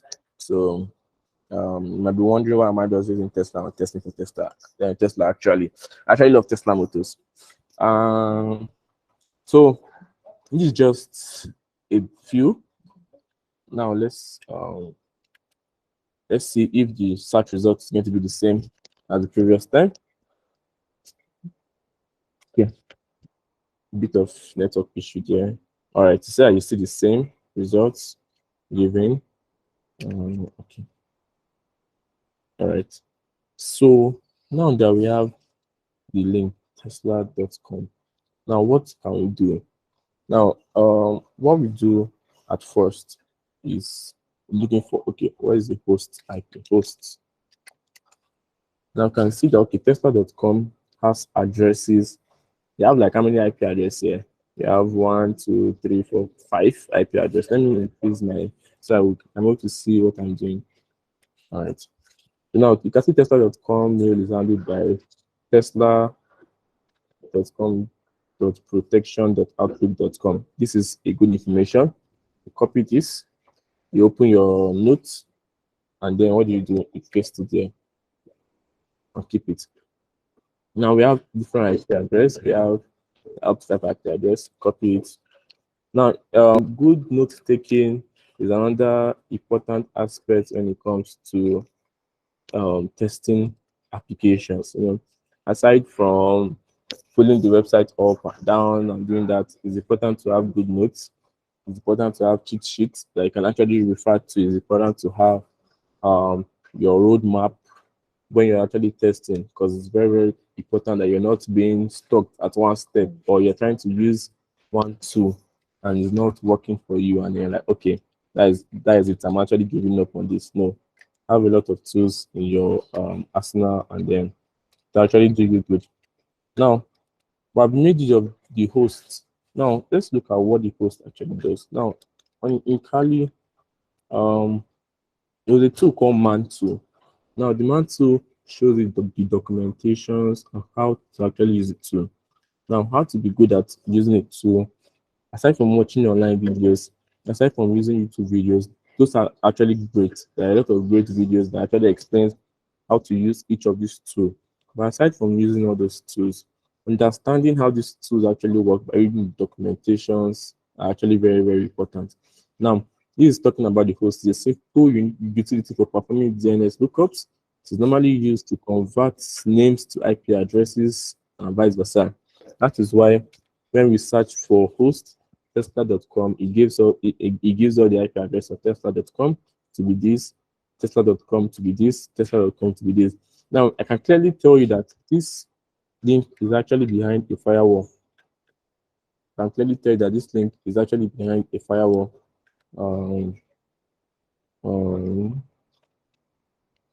Now, there's a tool called the WAPOP that we can actually use to see if this is actually behind a firewall. But while that one is going, let's see, continue what we are doing, our information gathering. Now, see Tesla. We searched for Tesla for LinkedIn before. You can search for Tesla for Twitter. Now, we search for the organization in general here. We can streamline our search to just few employees, few critical employees out there, and see what's their daily life like. Check their Instagram page. Okay, this is please don't stalk anybody online. Online stalking is a crime. Please, I'm not telling us to be stalking people, but this is just information gathering so that you don't misinterpret information gathering with stalking people online. Now, this is Tesla's Twitter page. What we're basically looking for is informations out there, informations. Look at, okay, probably people that are following, search for them, pay attention to what they're searching for. This is just information gathering. I mean, take your time. There was no rush in this. There's no rush in this. I know there are other tools that can help you in information gathering without even stressing yourself. But I mean, just take it. It's a fun process, because there's always something missing out there. There's always someone leaking out something. There's always something for you to learn. For instance, now this is something that you can decide to pay attention to. This is, I think they're talking about the adjustable tractor controls and stability control, blah blah blah. Now remember that we are still testing for those Tesla.com over here. You can see that, okay, they're giving us the technologies that are being run on this. You can see that there isn't Drupal and there isn't like 3 other technologies: PHP, web testing, and then Modernizer. Now we have seen what host does. It actually resolves our domain name to an IP address. That is not the same way DNS actually does this thing. So now let's use the tool called what is. Now what is, let's see. Okay. Let's see. There should be a -G, but before we do that, let's use our help. Now you can see that, okay, the usage of it is what is option, and then the keyword, and then to debug the variables, and then the white cards, the version, all this. Now you can actually do your search by actually putting in the tool name and then looking at, okay, these are the available keywords that you can actually use when you're trying to look at the usage of it. But let's go on. Now, what is another tool? Another one you can pay attention to is, okay, we have searched for Tesla.com. Let's open Tesla.com, electric cars, solar, and all that. Now, this is so nice. I mean, that Model Y, it's very, very, very cute. This is a Model S, Model X, and all that. Now, we have Tesla.com here, right? Now, there's one important thing that you should note. There's an online file that most websites actually use this. That's robot.txt. Robots.txt. You can search for it. Does it have robots.txt? And you can see, yes, there's a robot.txt file. You can see a lot of allowed and disallowed entry. You can see a lot of allowed and disallowed entry. Now, this tries to prevent the crawling of and indexing of certain parts. Now, robot.txt actually it helps web crawlers to actually index a web page. So that is clear with us. It helps web crawlers to actually index a certain part of a web page. So, for example, when I start for Tesla, it's not just web crawlers that will show, okay, this is the allowed entry, this is disallowed entry. Now, let's look at the allowed entry. Let's see. We have these are subdomains, or these are subdirectory rather. We can copy this and paste it over here, and then let's see what it brings out for us. Does it bring out anything meaningful? Now we can see that, okay, this page is not found. I think because if I did double link here, now you can find this page doesn't find is not found. Now that is cool. Can you can look at the existing inventory and all that. Now to take us to a news. Now this is just information gathering. You can see how time consuming this can actually take us. You know, if I just testing for the website now, that is robot.txt. Now you can see some informations over here, but we don't need those informations now.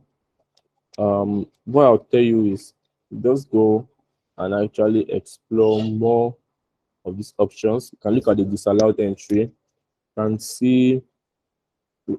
I think I saw a /password. Yes, you can see user/register user/password. Let's search for this user/password. Let's see what are they trying to allow us to actually view. You know, you should actually be curious when you're trying to search for stuff like this. Now, this takes us to the reset password option, and then type in your mail, and then be able to check. Sorry, someone's mic is on. All right, go to put in. Someone's mic is on.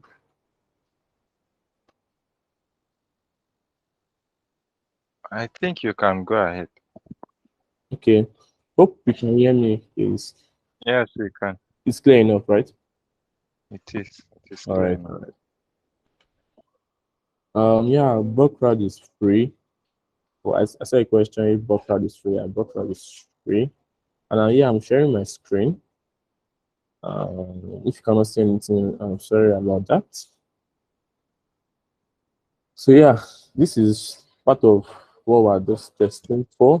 Now I've looked at searching for the robot.txt file on the website. I've looked at searching for the IP address from the domain name, and then there are several extensions that you can actually install, in which Adewale actually did justice to actually telling us a few. A website like Built with actually will actually do now. This will actually give us our technology lookup. Now find out what websites are built with. Now let's look at what Tesla, right? Tesla.com. Now the cool thing about doing your bug bounty search for big organizations is that you have a lot of in scope targets.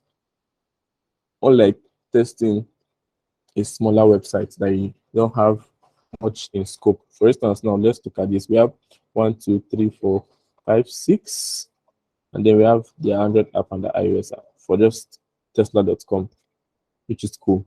Now, Built With is a cool website. It shows you the technologies that are being that these websites are actually built with. You can see Google Analytics. You can see Know Before. You can see Twitter tweet button, Adobe Sign, Team Viewer, and the rest. Now, these are services that Tesla.com actually use. These are technologies that they use. Now, one crazy thing that can happen is, what if this technology is actually under attack?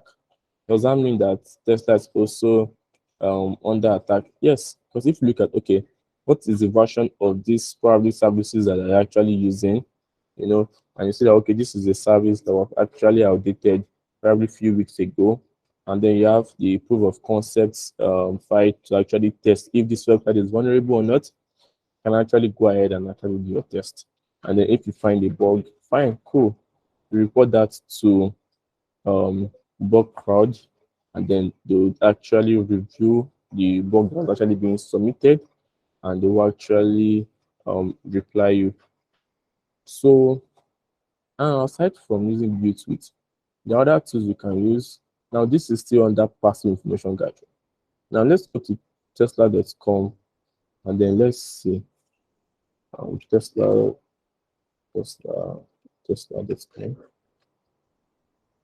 Now, okay.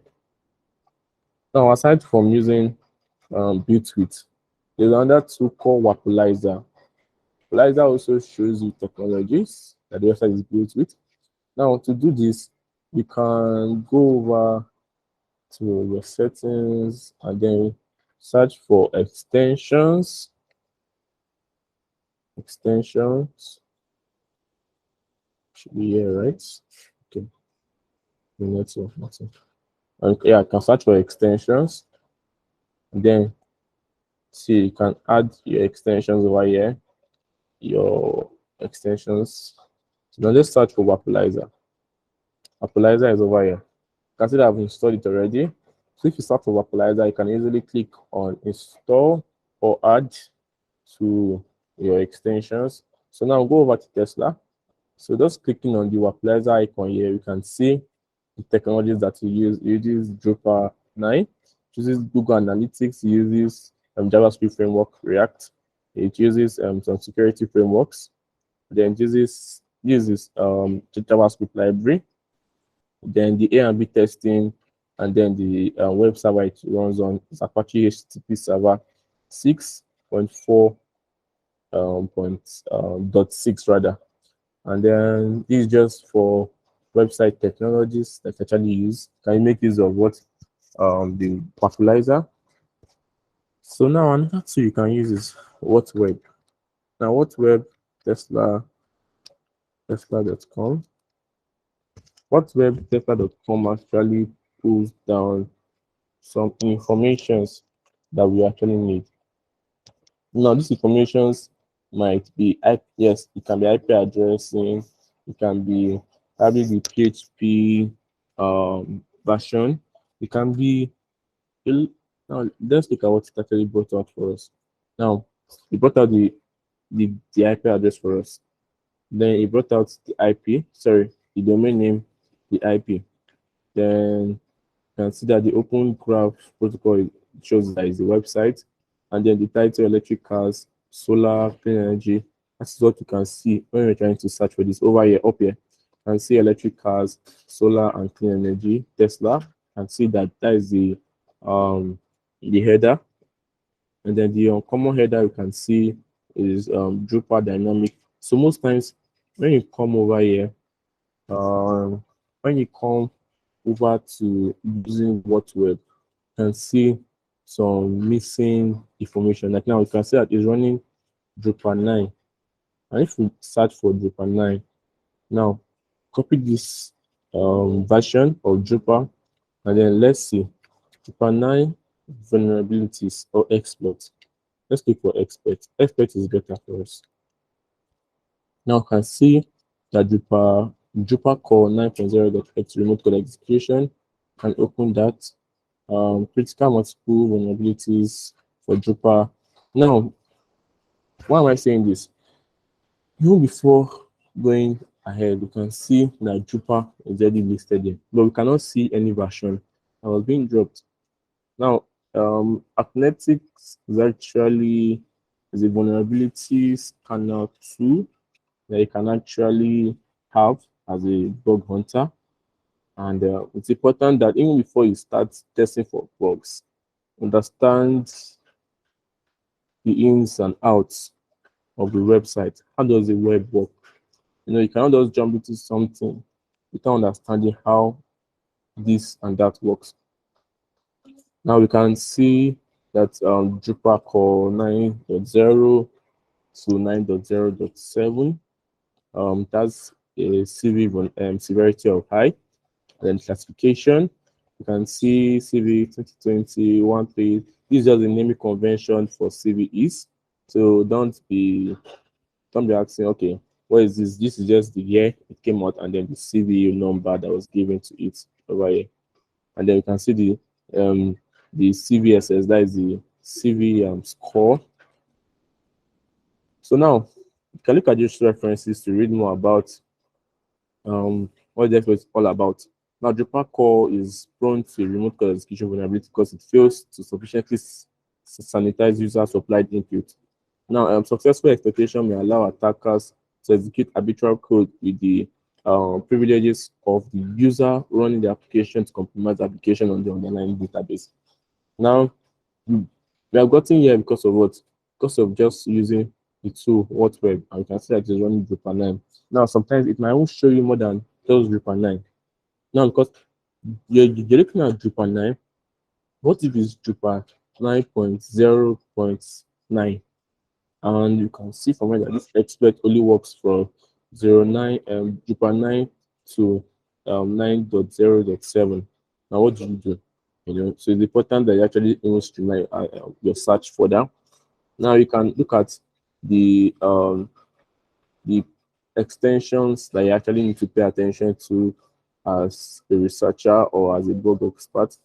Now you can look at php.py.asp.js.html.phtml. These are all file extensions that you should actually pay attention to.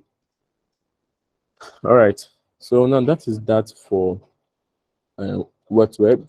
Remember that we are still searching for this for our informations using active informations, that is passive information that are out there. Now, dealing with active information gathering, that is when you start using your mmap, you start bringing probably use mmap or using your Ferox Buster to search for top domains and all that. So there's this website, hunter.io, that you can actually use to find email address. Now, what you do is that you type in the company's name, tesla.com, and then tesla.com, and then you find email address. So now you need to sign up to actually use platforms like this. I'm using my other VM. On my other VM, it would have gone through because I'm actually signed up for it. Okay, all right, this is nice. So now you can see that it gives us what 788 results. Now you can see that please log in to see the entire email address. That means that's why I say you need to sign up and sign in to actually have access to actually viewing the email address. So now you can see, now understand something, that there's a pattern over here. We can see that I think they're blurring out. Is it two alphabet or 1, 2? So we can see that it has this pattern of their name at tesla.com, or their first name and then their last name at tesla.com. You can see, okay, where did they get this source from? You can see the sources they got it from. We can go over here and see where they get this one from. Now you can see that they have 283 more results from just tesla.com, which is a lot. I mean, when it comes to email harvesting, it's a lot. For an organization like Tesla, probably little, but for just testing, cool. Now, now let's look at something. That is why it's good to use tools like this. Now, the most common pattern, like I said the other time, I did not know that this was even here before. You can see that the most common pattern is what? Their first name and then their last name at tesla.com, which I actually guessed right, because that is the way people actually set their email address. So now that we have seen that, okay, this is their first name and then their last name at tesla.com, we go back to our LinkedIn. Now, don't forget, these are all tied in. We have not pinged any website, we have not tried anything. We are just gathering our information. You can see how many informations we have actually been able to gather, even without even touching it. So now we can see Anthony. Pardon me, I don't know how to pronounce this name, so I'll pass. We can see this Anthony. We can see, okay, Anthony, and his surname is actually what he uses. Now, let's copy this and then let's paste it. Now, according to what you can see from hunter.io, we can, this is our first name, not Anthony in full now, just the first name A, and then Nguyen, and this should be in small letter. This should be in small letter as well. Now, I will tell you that this is this person's Tesla Motors email address. This is his email address. Now, this is information gathering. Now this is just for one person. Now you can see that this is a recruiter, this is a supply chain recruiter, this is a staff recruiter at Tesla, first name, last name at tesla.com, as suggested over here. First name, last name at tesla.com, first name, last name at tesla.com. Now you can see that this is a verified email address. This is a verified email address. And then this confidence score is 99%. That is very, very high. This is a verified email address.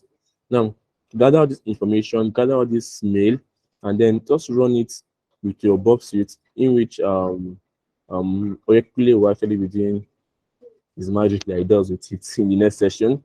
Gather it, push it over to Burp suite, use your available password file from setlist, in which Adewale actually sends the list. Use it and actually try. Okay, look for login pages. Okay, let's see. Are they using default password? Are they using cheap password like password 123? Because it can be very, very, very funny when you see people using password like that, but people still use it. So don't think because it's Tesla they use so sophisticated password. People actually have hard time actually remembering their password. Now, now after I've gotten the email address, right? Now you can go to the website. Have I been pawned? Now go over to Have I been pawned? Gather your email address. Go over here. Let's see if it's our email address that we gathered there is actually even correct, or if I'm just wrong what I did. Now, you can see that, yes, this email address is actually correct. And then you can see that, oh no, it has been pawned. Now look at the pawn in 3 data bridges.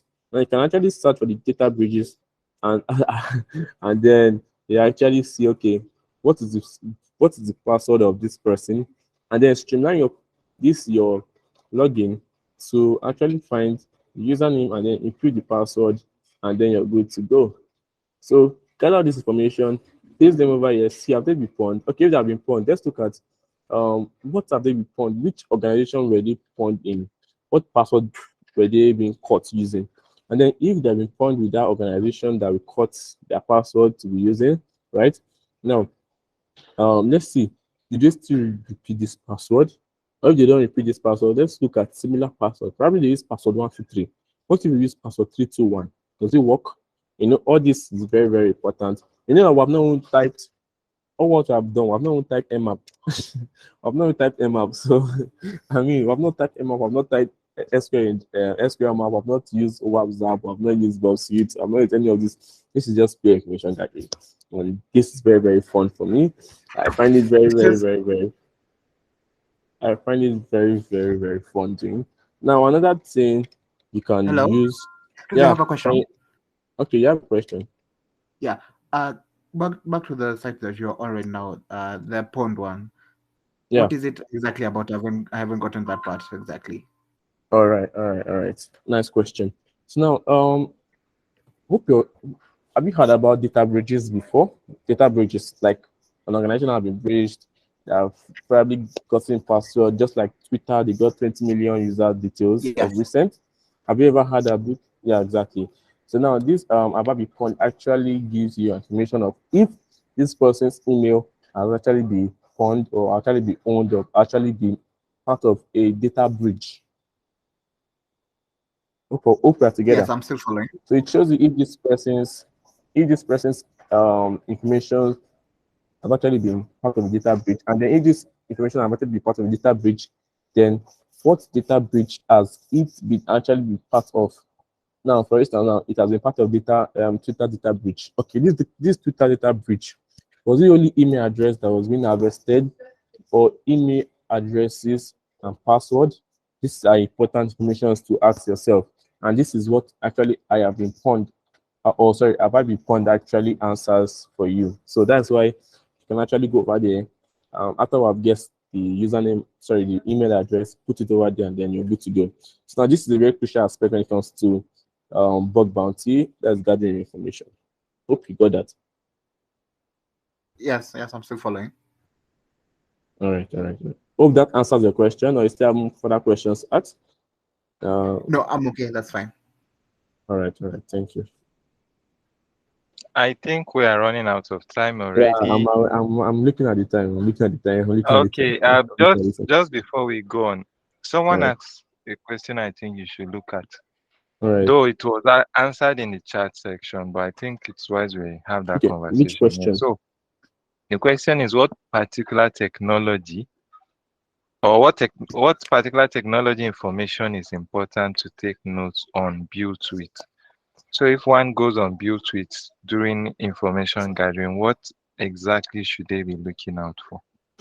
Now you can be looking for technologies that actually gives you access to the website, like remote access. Technologies like running PHP. Okay, which PHP version is it running? Now you can use PHP to actually get remote code execution, right? There are a lot of PHP reverse shell out there that can actually use to see, okay, if it's vulnerable, how do we test and all that? So now, it's not all the technology. Now you can look at all the technologies to actually see, are they running outdated technologies? For instance, now, are they running technology that was outdated like 10 years ago? How do we exploit these technologies? Because this is what the attackers are actually thinking about. But since you're a researcher or a bug hunter, think of, okay, how do I prevent these attackers from actually maximizing on this open space or this open technology? This is just part of technologies that you can actually look for when you actually do your enumeration or your information gathering. So I don't know if that answers the question, right? I think it does. So before you go, I would appreciate if any of us have any question, just drop it in the chat section now. All right. We have less than 5 minutes to wrap things up. Okay, I have 5 minutes, right? Cool. All right. So now there's another one I want to explain to us. Now, this is how to use your Google hacking database. Now, this Google hacking database is actually very important when you want to search for stuff. For instance, now we're searching for Tesla.com, right? Now, Tesla.com, and we can see, okay, in this Google database, you can streamline our index to what index of .sql, and then copy it, and then just go over here and then you paste this, and then you see, okay, does anything come out? Does anything come out? I see that our search result has been dropped to just 10,000. So, like, I'm not really going to stress much on this, but just do your magic and actually come over here and search for, okay, what services is actually exposed to SQL injection. And then you can see over here that you can actually see your Google search or Google Docs rather. And let me quickly run through this now. I'm not really going to talk about Mmap, but Mmap is a very good tool. You can just use your man page. That's why I spoke about using your man page at the beginning. Now this is the network mapper tool, and then there are a lot of options that you can actually use when you want to probe a website to see if this port or protocols is actually open. can make use of your fertilizer, sorry, can make use of your mass scan, can make use of different tools out there. And another one for your, what is it called now? For subdomain, you can actually make use of your sublister, and then sublister tesla.com. I have less than a minute to go here. Tesla.com, and then this actually drops down a lot of subdomains for us, but we'll like to run. Now it does a search in different domains. It search for in Yahoo, Google, Bing, Netcraft. We did not touch Netcraft. I've not touched DNS, Dumpster, to show you that I've not touched Virus Total. These are all platforms that you can actually do your research on or information gathering on. I really hope that we actually touch DNS, Dumpster, and Netcraft. But these are very cool to stuff that actually works for me. Now, remember that we run WAF against Tesla to see if it's running behind your firewall, and we can see that yes, this site is behind a firewall, and then this is the name of the firewall, and that is actually where I think, sorry, I'll be stopping my presentation on today. Thank you very much. So Thank if you, you have any Mr. question or questions, please let me know. Thank you. Okay, thank you once again, Mr. Fortune. So Yeah. a quick wrap up.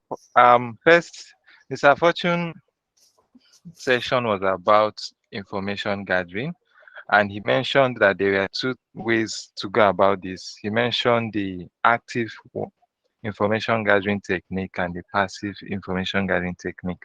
So most of what he did today was the passive, because in all we did, he didn't like kind of trigger any response from the targets. So just for the newbies on this conversation, on this call, what we are doing is not how to hack somebody's website, but we are trying to test for vulnerabilities on this website to be sure that they are safe, that the users on such websites are not really vulnerable to bad actors out there. Then he led us through on how to gather information on LinkedIn, how emails could be a point of call when I'm trying to seek vulnerabilities. Then he mentioned a website he called haveibeenpound.com. It's actually a website that allows you to know if an email had been exposed to a data breach. So just for starters, you may want to run your email on that website. You might even discover that your own email had been involved in a data breach. So, and then he mentioned hunter.io, which is useful for allowing you to get emails from organization. Like you want, since you are running a passive kind of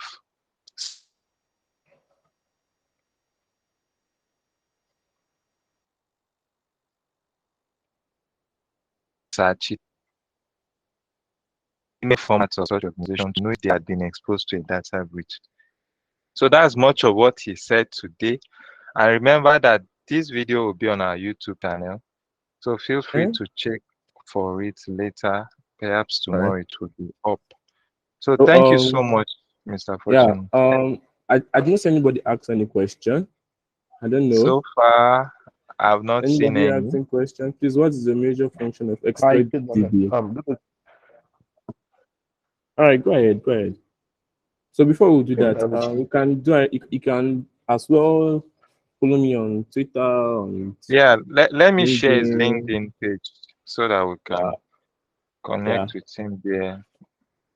And check him on LinkedIn, Fortune Igili. Where is this now? Yes, he just shared his LinkedIn, Twitter pages. So feel free. Then for the YouTube channel, I'm sharing the link again. Please go there.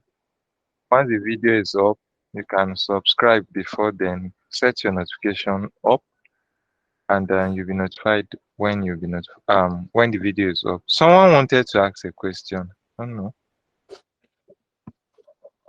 All right, please go ahead. I'm open to questions. I mean, this all makes the session. When you ask question, not just Someone opening and asks, then. what is major function of exploit.db? Okay, exploit DB, just like the name suggests, okay, it just exploit database. This is database of exploits that can actually probably try on websites that you're permitted to actually test. Please, permission, and I will iterate on that permission to test. Now we can go on exploit DB and actually see what exploits are actually available. Can go on Google data, hacking database to see, okay, what kind of database can I have access to by just running some Google Docs and all that. So this is what's actually involves. Okay, Right, someone so is asking, during my passive recon, that's Majemite. yeah, NF During my, lookup. he Yeah, mentioned I okay. use NS lookup and it gives a different IP address when Yes, I use it's post. exactly. It happens like that. You can't really get which one is accurate because they are all behind the firewall. And these firewall providers actually provide different IP address that sometimes may not actually even take you to the direct website, but now there are actually ways to bypass firewalls. But that will not be now. That will be like another session. If data security village is open. Probably I don't know, but that's another session. How you can actually bypass firewall in without trying to probe their website or not. Just using passive information, you can actually get the original IP address. And the NS lookup is a good tool. Another. Okay, please, the bounty site, bugcrowd.com. So I think that is all. Who else has a question? I saw someone raising up his or her hands. It's the same person who asked about the. Okay. So that'll be pretty much of it today with Mr. Fortune. So thank you so much for your time. Thank you very much. Thank you for having me. So before we get the next person, if you've not been to our website, and before that, please use the comment box to give Mr. Fortune, just encourage him, give him an encouraging word before we tell him bye bye. You can tell him thank you, whatever it is, just emojis. Let's do it. We are 78 here, if I'm right, or 69. Thank you, O'Shea. Hi, am I permitted to use the voice? Am I permitted to talk? I want to say a big thank you to Mr. Fortune. I followed you on LinkedIn and I'll be asking a few questions when I have some, if that is okay by you. Thank you so much. This was a good one. Yeah, you're welcome. You're free to actually reach out to me on LinkedIn, on Twitter. Yeah, on Twitter. Just reach out to me on LinkedIn. That's better. Reach out to me on LinkedIn. Thank you very much. Thank you for your kind words. I really appreciate them. Okay. Mr. Fortune, somebody said we are fortunate to have you. So oh, I'm fortunate to be here too. Mr. Fortunate. Yeah, hello. Okay, go ahead. Olusegun, right? Yeah. Yes, that's correct. Yeah, good evening. Thank you for the time. I really appreciate the contributions. I have been a low profile. I'm not an hacker, but I've been a low profile cybersecurity person, and I think I have something I would like to share with you, but I don't know how to get through with you. I'm just telling you this how I can. Okay, LinkedIn will do that. Okay. Yeah, LinkedIn will do that. LinkedIn will do that. But it's actually a vulnerability I think I found. So all right. I'm So happy actually. So you can reach out to me for your pen test. Anyone, it's all cool. Just reach out to me on LinkedIn. I'm always open. So to the next speaker, don't let me eat too much into the next speaker's time. Okay. So the next person today is Mr. Abdulrahman O. He's going to put us through on hunting with Burp suits. So, Mr. Abdulrahman, are you on this call? Are you ready? Yes, I am. Introduce Mr. Abdulrahman. Yes. Just so that our transport money back home be complete today. Mr. Abdulrahman Oyekunle is actually a cybersecurity expert. He's a pen tester. He's a director of software at NAICTS. And he's self-driven, passionate cybersecurity analyst, and is interested in working with teams to provide solutions to various levels of cyber-related problems. So on this very call this evening, is going to put us through on how we can go about how to go about bug hunting with Burp suite. So Mr. Abdulrahman, over to you. Good evening, everybody. Good evening, Mr. Abdulrahman. Thank you, Mr. Fortune. Good evening, sir. Good evening. So let me just go right at it. Since you guys have this part of my time, let me just share my screen.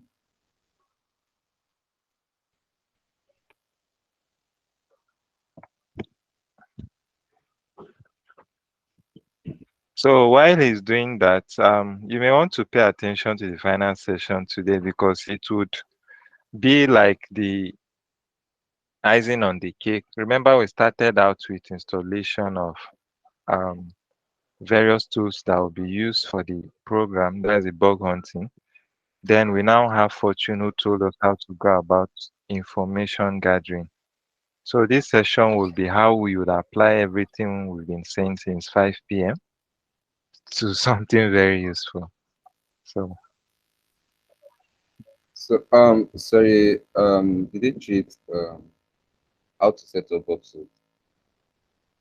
So I can just go directly there. Yeah, you can go directly. Okay, so let me just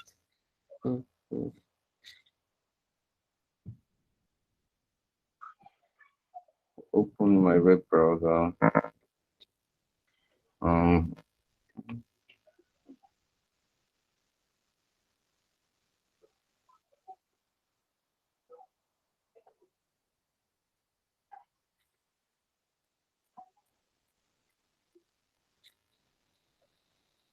Now, I'm going to explain what Upsuit is. I think Fortune did that, the person previously.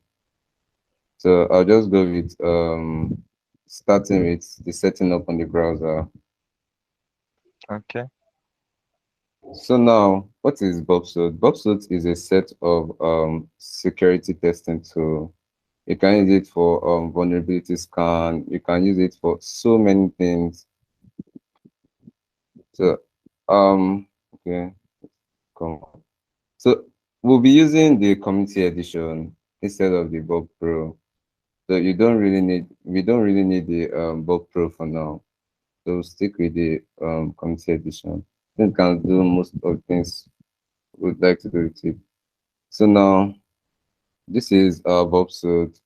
We have the target, we have the proxy, we have the intruder, we have the repeater, sequencer, decoder, comparer, logger, extender, etc. So now for us to be able to, after we've gotten the scopes, we've gotten everything we want from our bug bounty program, we've gotten everything. Let's say Stanford University. So let's go to, okay, let's say this is all our in scope. We can just copy them so we don't go out of scope. It's illegal to go out of scope actually. So you can, okay, you can use whatever note or whatever note you want to use, but I prefer using Trillium.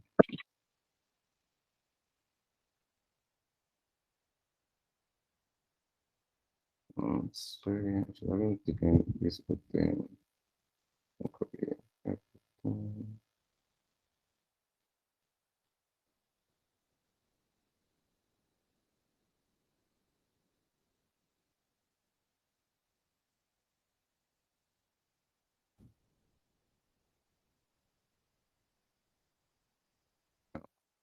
Means in scope.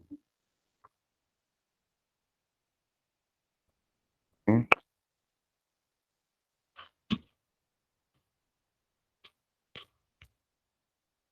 just what I'm trying to do is just trying to get all the domains that are in scope in a place.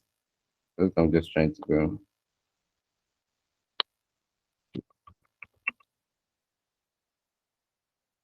Okay, now we have everything. So let's type it somewhere.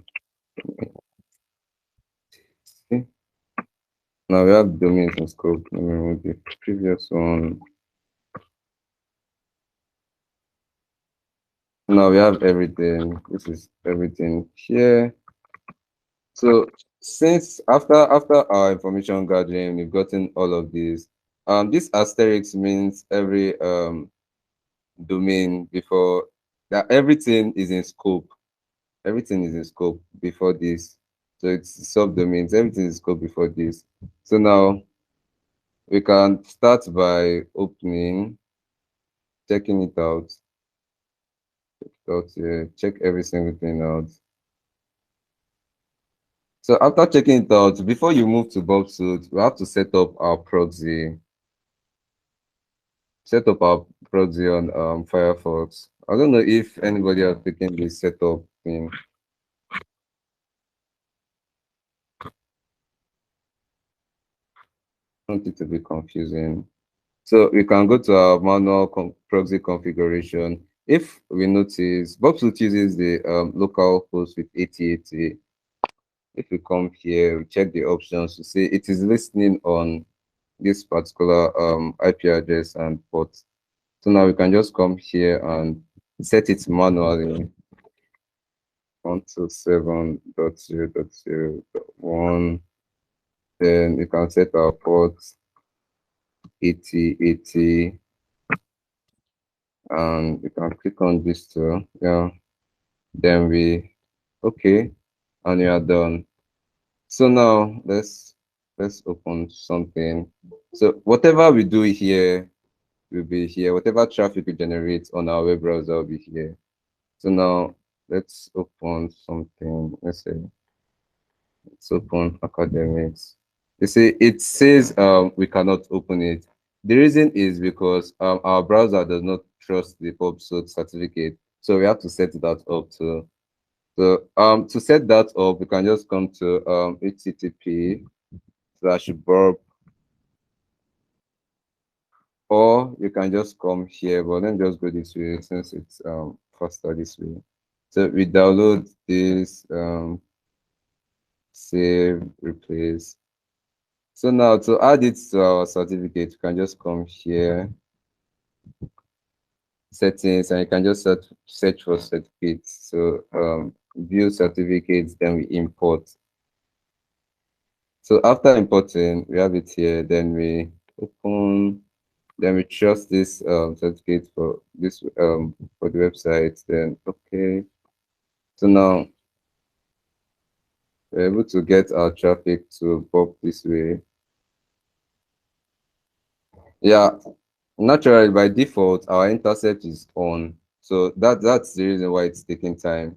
So whatever you do, it stops it. So it acts like a man in the middle. So whatever request you send, you just use Burp to intercept it, then you modify it however you want. Then you do whatever you want to do with it. So now that we've done this, so we have, let's start with the target. Since we've set up, we have target. Let's say we have other browser, other web pages open. Let's say google.com. Everything is being logged here. We have google.com. Let's say Facebook. I'm just trying to generate traffic here. Facebook.com. So as we can see, they are shown here. So we have so this is what the target does. The target just shows the tree view, the site map, the tree view of all the old targets we have, all the old targets we've opened. So now since we have this, we can either add them one by one, or we just need to open them. and everything will be logged in our target session. So now we have by.stanford.edu. We have other subdomains too. So you just need to open them. So we have them logged already. So now this is our target. Each options have sub options. Say like this proxy. Proxy has the intercept, HTTP history, we have WebSocket history, and options. So the target so has the sitemap showing the tree view of all the targets we've opened. So then we have scope. This is where we can just come here, add our scope one by one. Yeah, this we can start adding them one by one. So that when we open things like google.com, it doesn't show here, so that we won't clog the whole place. So and we can also just come here since we've opened it. Okay, we can just come here since we've opened it. So we can add to scope this way. So now we have this. So let's add everything. So we have the login, add scope. We have okay. We have this, add to scope. So we have all our targets in one place. And okay, let me explain what this means. This folder like thing means directory. This white page like something look means a static page. And we also have other one, I don't know. Okay, I think most of these ones. Okay, this one means it's a dynamic website. It is dynamic. And we also have is there any form here? Let me see. Okay, log into the form. No. Okay, does not have any form request. Okay, let's send a request. I think this, I'm sorry. Okay, this is a get request. Okay, yeah. And just type something. Something. So now let's try logging in. It's logged here. So where's facebook.com?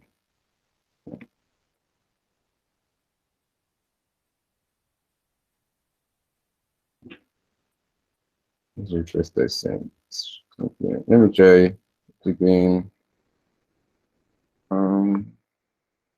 mean, and close the rest so that it will be easier to come across.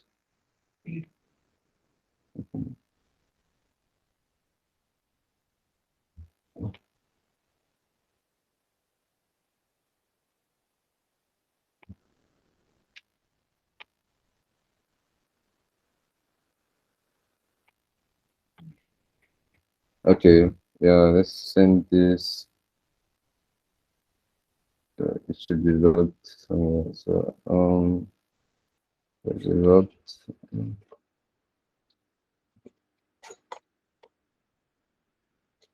Login. Okay, yeah, I think this is somewhere here. Okay. I mean, let me just check the request. HTTP request. Request made request. So yeah, this was a post request we made, I think, yeah.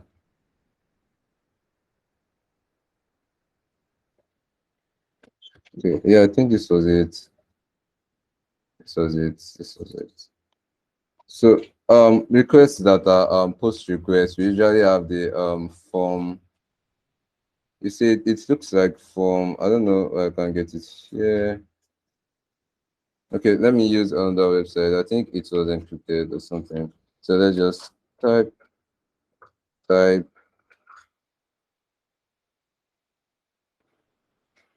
This is usually why we need to make it. We need to add to the scope so that we don't have to log other websites. So yeah, where's the one here? Accessories. This is login.stanford. Let's open. This is definitely like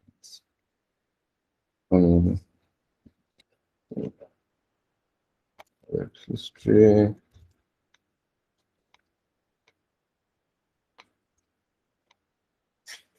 Okay, it's even a get request. Sorry, I'm trying to get a post request.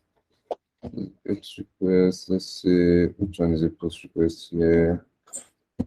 I think it should be a get request too. Well, it looks like so everything is being logged here. So it looks like if incoming, let me see.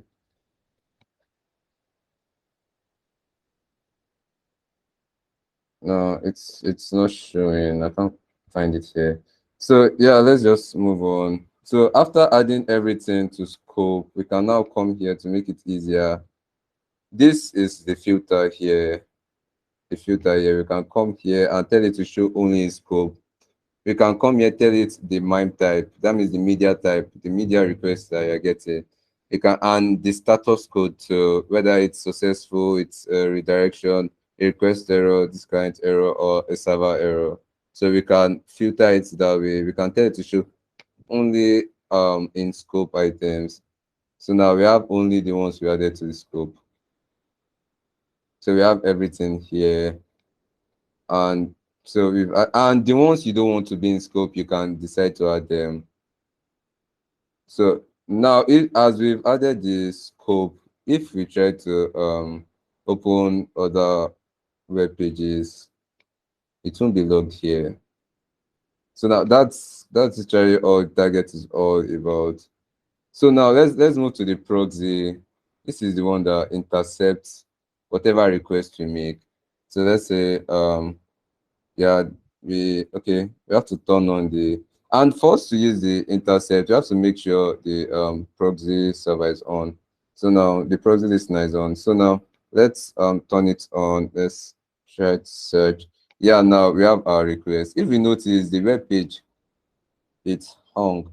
So we have our request here. We can now decide to move our request to other places. We'll still talk about intruder and repeater later. So we also have the HTTP history. This is where all the history is, every single HTTP request we have. So now we can tell it to show in scope, only in scope items to unapplied, so that we don't get to see other things we don't need, so that we don't go out of scope. So now we also have the WebSocket history. We won't be needing this at all. We won't be needing it. So, okay. Yeah, and we can tell it to intercept only the ones in scope. So we can come to the options here under the proxy, tell it to intercept only those in scope. I can come here to only the URLs in scope. So okay, let's talk about this one by one. So now we can tell it to unhide form fields. I'm coming. Let me show you what I mean by that. I'm sure. Is there any form field here? There's none. Let's go to form field. Let me forward this request first. So okay.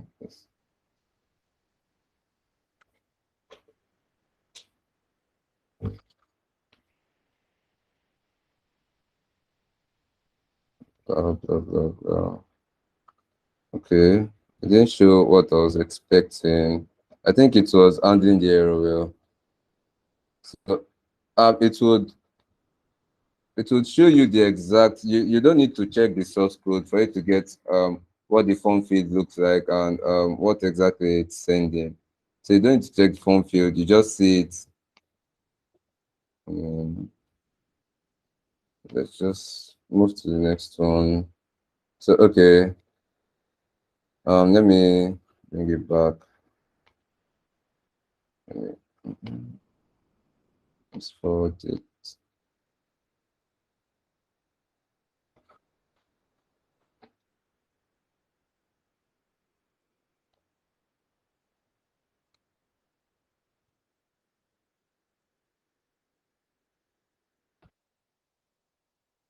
Okay, so now we also have the match and replace here. The match and replace here. The match and replace here, you can just automatically replace whatever you want to replace. Like if you are sending a request now, you can tell it Okay, let's add instead. So now we have the request header. We can decide to tell it match. Let's say we have this request here. Let me pick a request that we can see. And let me just change this Stanford instead. Let's come here. Let's add. Then we have the request body. Then we can tell it to match this Stanford. So whenever it sees Stanford, it replaces it with something else. Maybe blah blah blah. Let's do it again.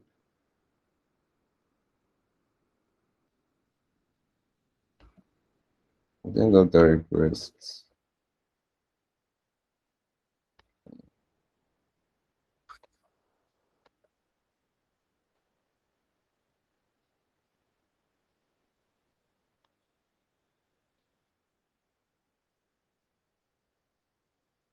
Okay. Let's see. Oh, what's going on? Try this.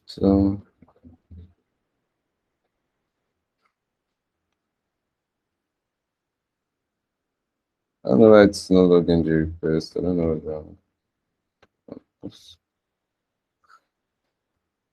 Okay, yeah, it has started.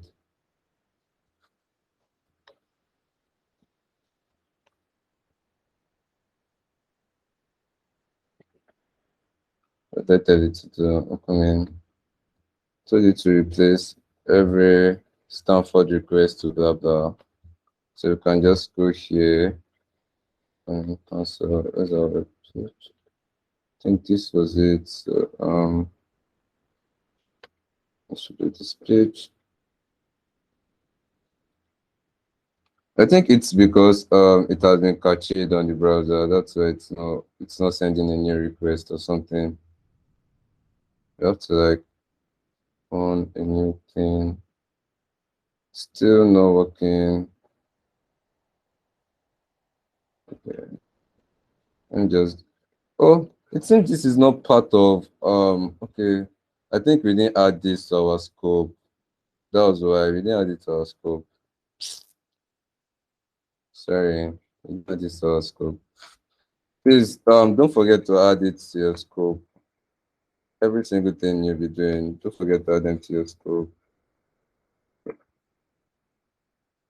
Charlie forgot. Okay, now we have it.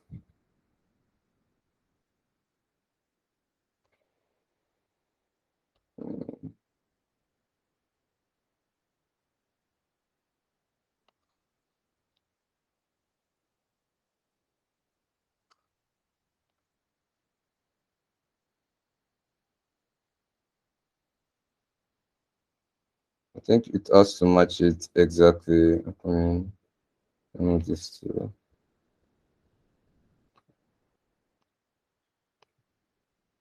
And that works, please.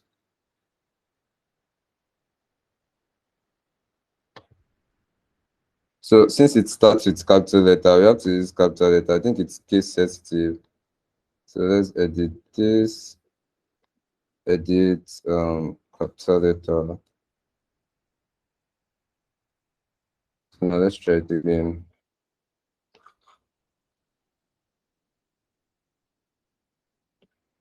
So set for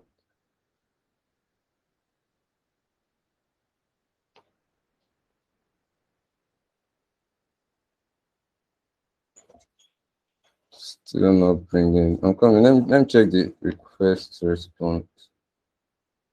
Check the request response. Okay, it uses version 2. Let me use a different website that uses version 1. Let me just check the response.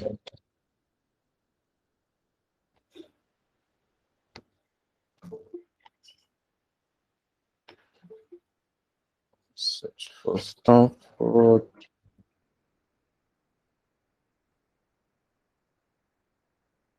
Really spent so much time here.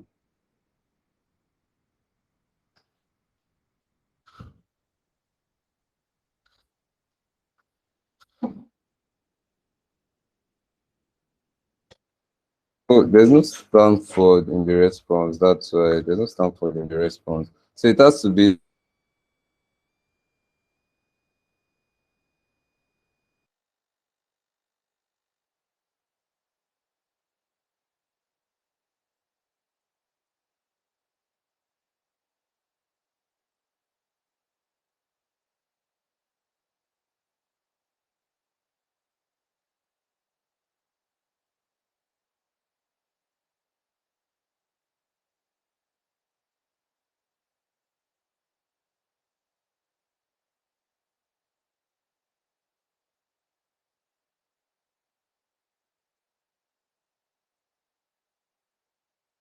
collection. And this one is just use HTTP 1.0.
Admin, can you hear me? I think we lost him. All right.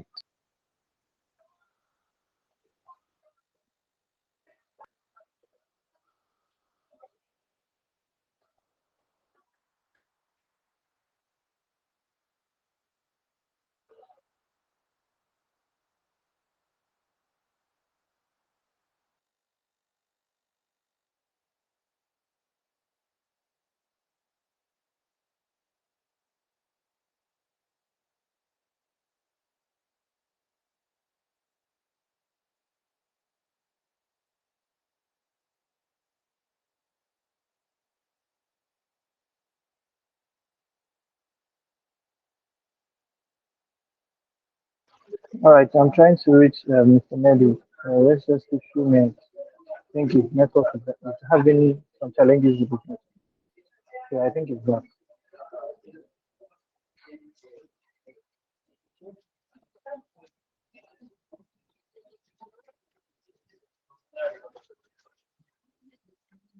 Mr. Nelly, Abdulrahman, can you hear me?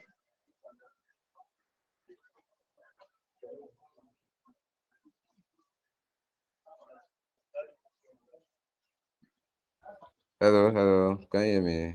Yes. I'm All back. right, can you hear Sorry. me now? Yeah, I can hear you. All right. So, please wait that stop so I can just continue from there. I think you were sharing your screen. Let me share my screen back.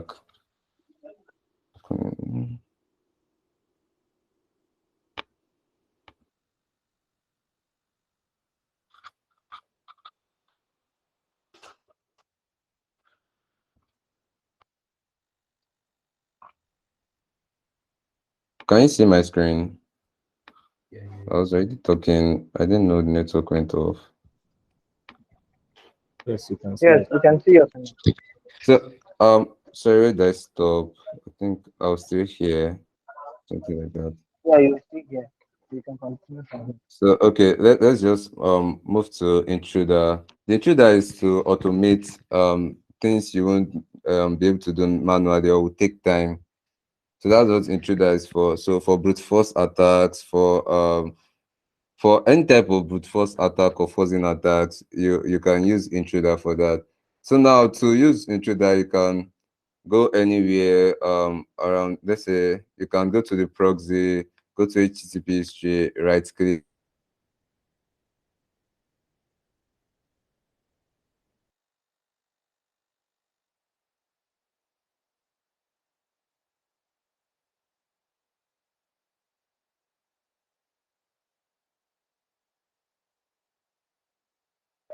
Um, Abdulrahman, we can't hear you again.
Sorry, the network again.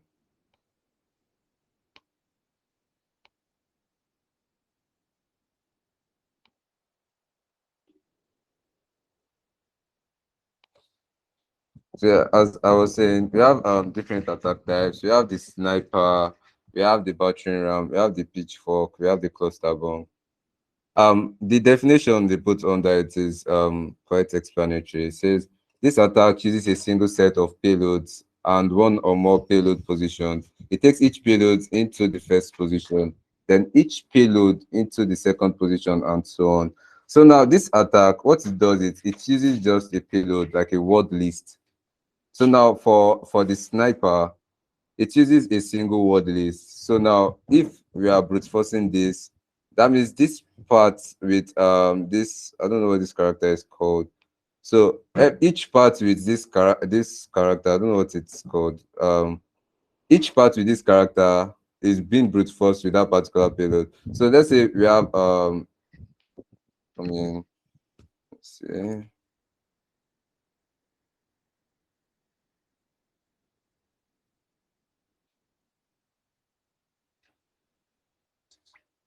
Obstacles. Okay, let's just say we are using this rocky.txt. So now we have this set of word lists. So for sniper, it will brute force each part for every request you make. Let's say we have this love. So it's brute force it with each. So this it brute force it with this in each request. So every one of these that have this so it should just be something like this.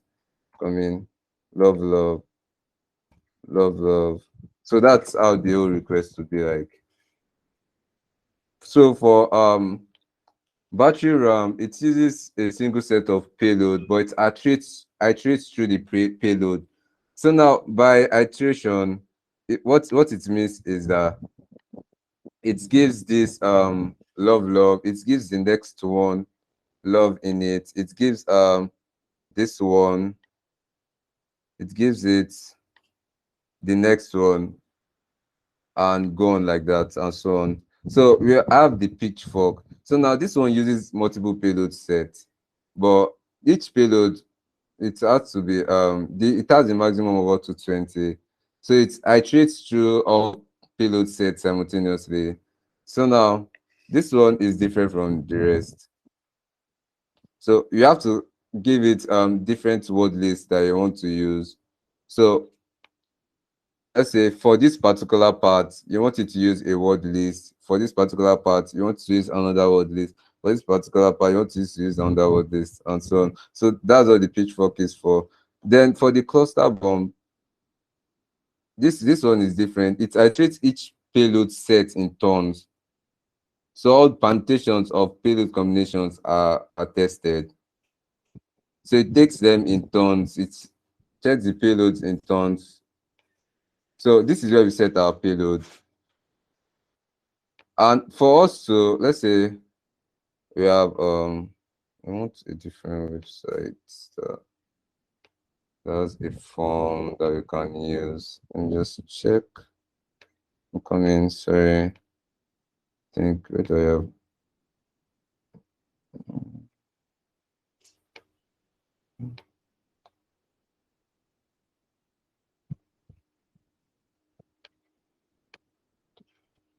Sorry, can you still see my screen?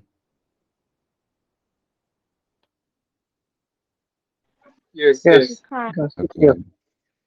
So let's see. Let's pick this. Just start it scope. Okay, this one says every subdomain. Just open. That's what the asterisk is for. Every subdomain. Let me just add target scope. So add. So no, just add it. It's okay.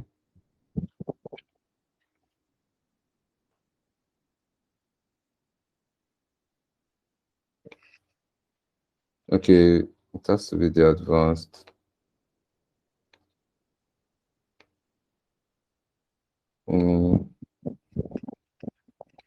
Ports. This is stressful. Let's just add them. Yes, is this. Okay, let me open it in the web browser.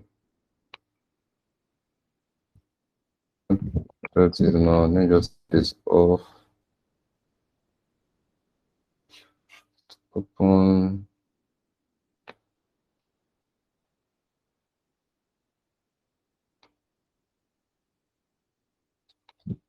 Sometimes I don't speak English.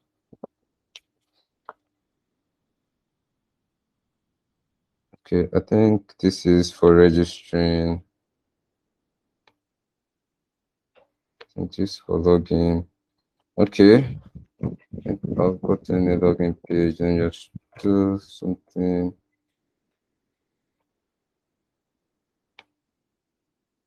Let's go to our target, should be there. Super pet. Okay, we have it. So now,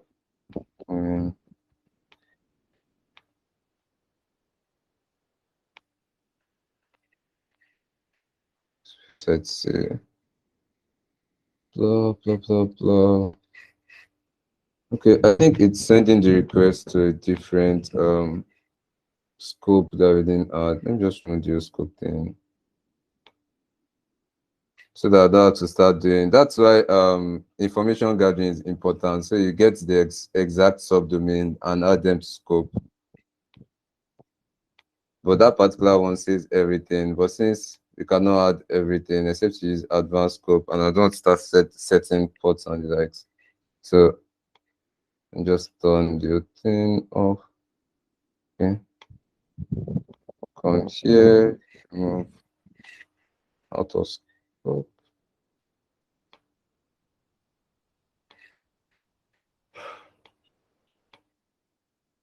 So yeah, okay. Let's come here.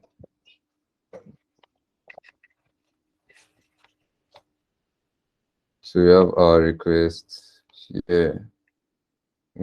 This I was trying to search for Stanford.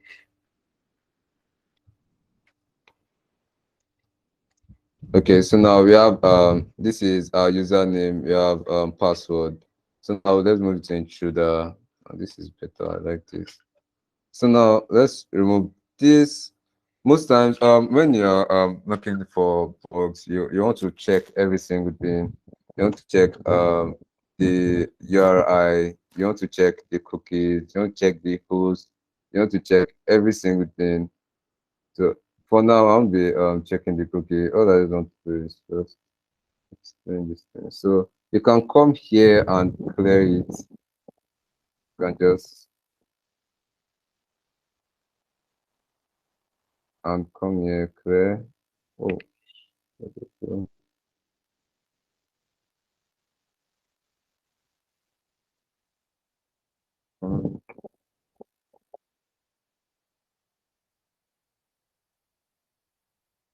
Okay, now we are trying to brute force just username and password. With this.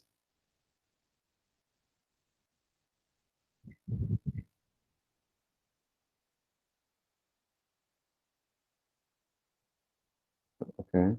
So now let's go to payloads. Since we are not using the pro version, we won't be able to use like a list. We won't be able to add from a list. So we have to like add them one by one or load it from a file that does not have much. Let's say this one for this content small. Hopefully this is small. Okay, yeah, we have this.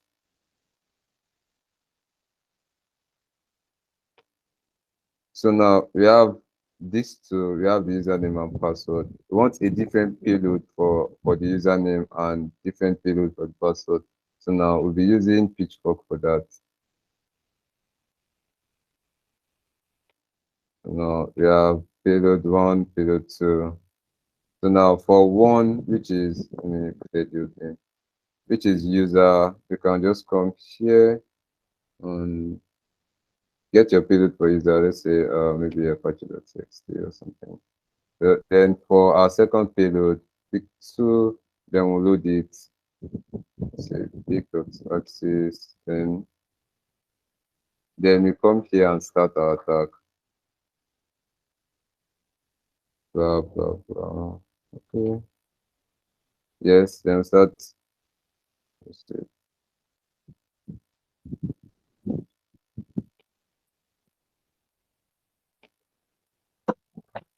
Oh, is it? Ah, what is this more?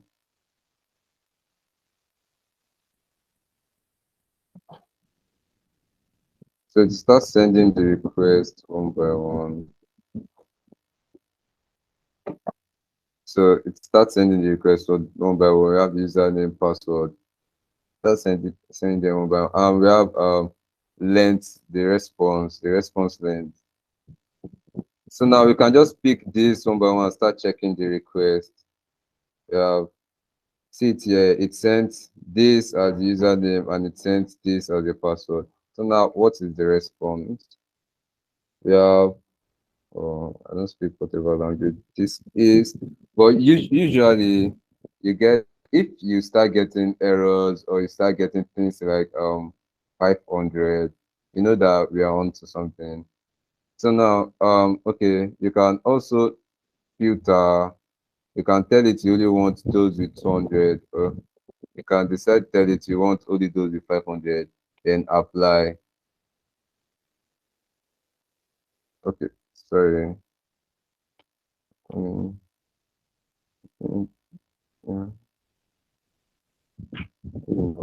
Oh, because the request has not gone. That's why. Because the request has not gone. When the whole thing is done, then we can now apply.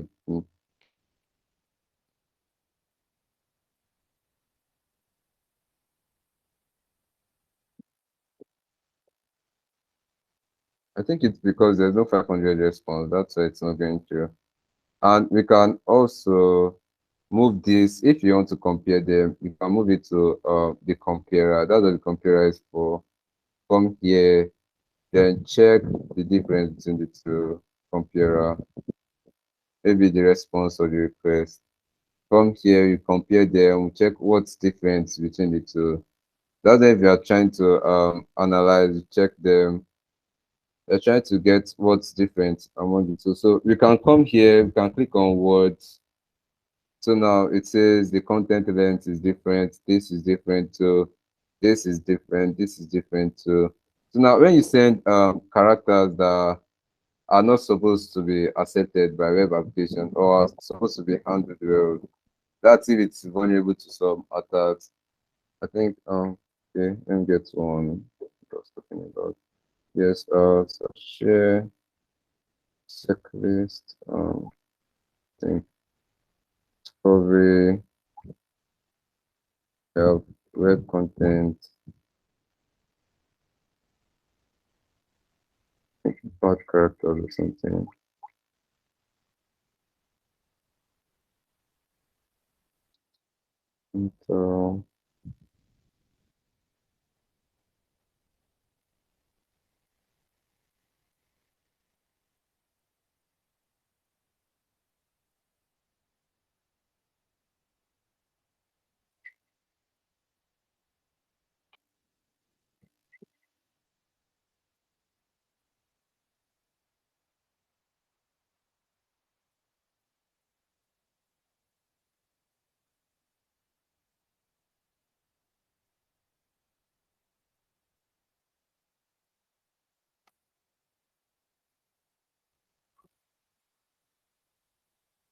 And, this is code.txt. Okay, it's part of frozen. This is it. Let's see. These ones are just character. Was looking for special characters where you have the comma. So we don't have to be testing it one by one to know. You know, when we have vulnerabilities like command injection, you start things like this would throw up errors. Things like this will throw up errors, and when we have vulnerabilities like SSTI, they will throw up errors. So most times, what bug bounty hunters do is they just force it. So I don't know where that word list is. That one is just characters. Once records. So let's go back to our intruder. So now I think. So we have the resource pool. You don't really need this one. You can edit the resource pool. So maximum request, request delay, random delay. So now if there's like a firewall or something that when you send requests repeatedly, that it blocks your IP. So you can just add the delay there. So each request, every single request you send, so every single request you send, see it here, delay between requests. So every single request you send, there's a delay after it, maybe like 1 second or something. So that way you can use it to bypass firewall. Depending, it depends. Okay, this one's most for pro version. So okay, you can also use it for information gathering when you're looking for endpoints and the like. So now let's say we want to test for LFI. The next speaker will be talking about OWASP Top 10, but I'll just be talking about ways we can use this one. So let's say, okay, let's add this. That's if you want to use this, you have to add it here. So now let's say we want to test for LFI or any other vulnerability, or we want to do information gathering. You know, maybe we don't know there's a slash login here. We don't know there's something here. Just add. Let's use a get request instead. Get request. Target. You can just want to proxy HTTP history. Want to get request.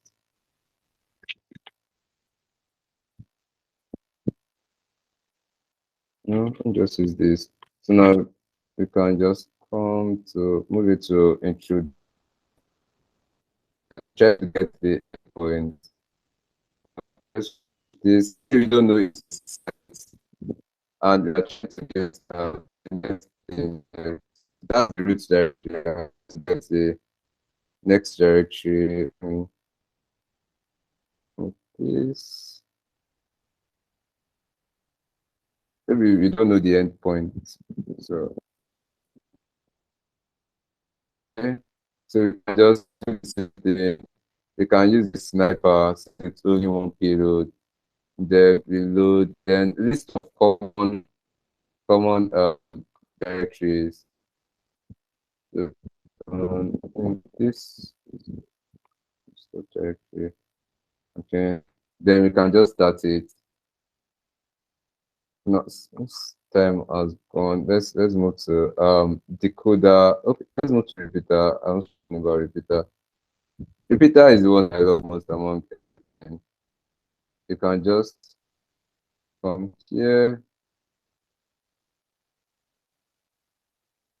move to repeater.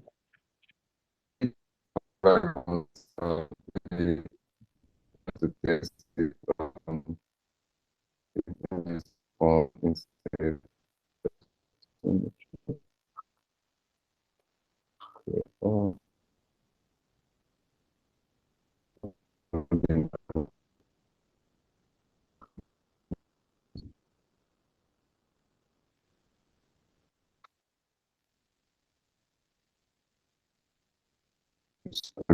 Request. I don't know what's going on.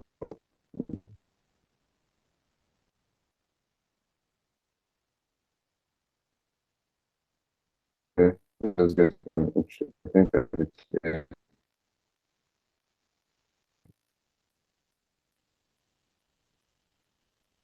it's this repeater. So now we set one by one. We test each point, each every point. Make sure you test and test the attributes. So maybe you don't check for necessarily we don't have to put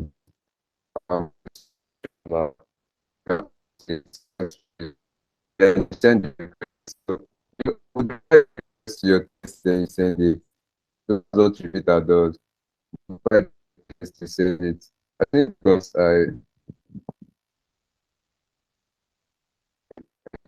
then so we are getting you just modify it whenever you want. You make sure you test each of them, check the host, check every single one of them. So now we also have we'll talk about it in the next session.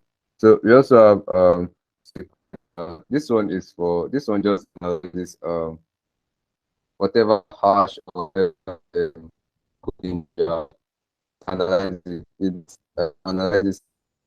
So let's say we are sorry.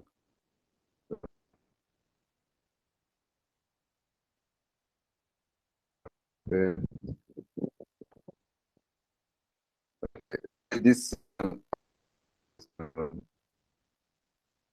you can just come to the you can paste this here and try to decode it. You can decode, you can encode. If we are sure this is a basis for which I'm very certain it's not, say we get something different. And if we want it in text, you can see it's definitely not base 64. So we can decode, we can encode, we can set to encode it to ASCII, we can set to encode it to binary, however we want it. So I think I spoke about computer. Then for logger, logger is the HTTP history. History. This HTTP is okay for the web browser. So,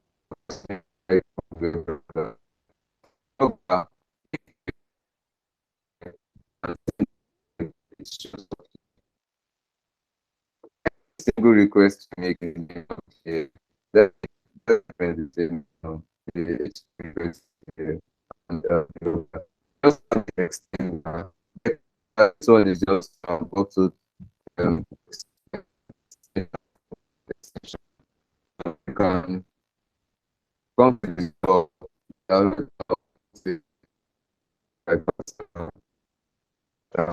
Yeah, Abdulrahman, maybe your network is Yes. really, really, really bad. Your voice has been crashing for about 10 to 10 minutes. Can you hear me? Sorry.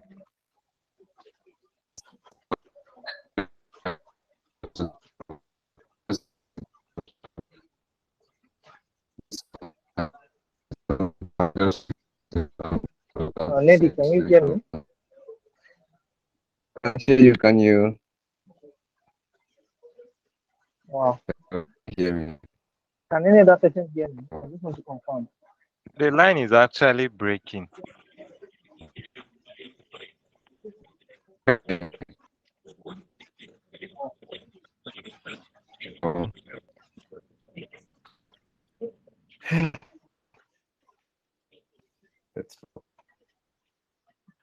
Yeah, it was because of this network. The network is really bad. Dead Lord, please unmute and talk to us. You're raising up your hand. Hello.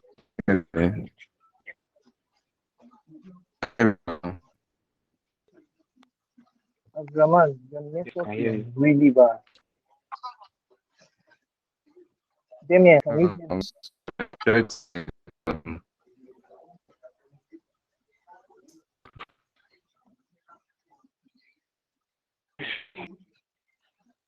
It's like the network is really bad at that location. Okay. Dead Lord, if you can hear me, please speak to us. You're raising up your hand. Okay. So now we have the extender, but this is usually for the pro. Abdulrahman. We have this. Oh, sorry, I'm not sharing. So sorry. Yes, I can hear you. Can you? Your voice has been keeping. I think it's your network for like 10 to 10 minutes now. Your voice has been keeping. Hello. Okay. I think the line is terrible. Oh. All right, Abdulrahman, I think you should just hang it up there. Is any other person, if they are not able to get, whatever you've been saying, when we upload the video, you can just go and watch the video again. And if the network is a bit palatable tomorrow, we can quickly do like a recap. We'll just fill in a slot. We can do a recap and we'll just do a recap of everything we have said. Literally sharing my Abdulrahman, screen. can you hear me? It's not even. Yeah, I can hear you. I can hear you. Yeah, I said that you should hang it up at this point. Time has gone. So Okay. maybe Yeah, tomorrow. time has gone. Right? So just do a recap. Yeah, time has gone. Okay. Tomorrow you Hopefully just network is good. recap. Yeah, recap tomorrow. So that you just refresh the page and watch it. All right. Thank you so much, Lady. Thank you for that wonderful session. All right, Dead Lord, if you can hear me, unmute and speak to us. You are raising up your hand. Yes. Can you hear me? Yes, I can hear you. Go ahead. Okay. Concerning the thing of the program, where some like, okay, let me go straight to the point. Some subdomain are having ineligible. Why if you go to some program they will be eligible? So that place I'm a little bit confused. Because some program it will be ineligible, and ineligible means out of scope. No, ineligible does not mean out of scope. You have those ones that are out of scope, they'll specify for you that it is out of scope. But when you see ineligible, that means they're not paying you. That's what it means. You can submit your vulnerabilities, but they are not paying you. That's what the ineligible means. You understand now? Yes. So is there any other question? Okay, so somebody is asking, do we need a VPS or a VPN to start bug hunting on a web application, or we can hunt with our normal local just by running a proxy? You can use a VPS and you can use a VPN to because sometimes some web applications they have firewall and they can block your IP address. So you can use VPN to bypass that. You understand now? So is there any other question? Yes, I have a question. As a beginner, how can you Yeah, sorry, I'm listening. as a beginner, how can you choose a program on any vulnerability platform to be hunting on? If you're taking this program, you should go for the ones that are not so popular or the new ones. You understand? I can hear you. Sorry, can you mute yourself? Okay. The ones that are new, the ones that most people are not on.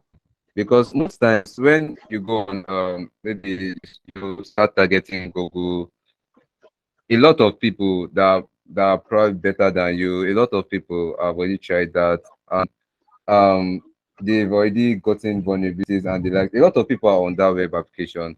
So you have to go for a newer one as a beginner, either a newer one or one that it's not so popular, maybe like a startup that just joined or something. You understand? You understand me, dear George?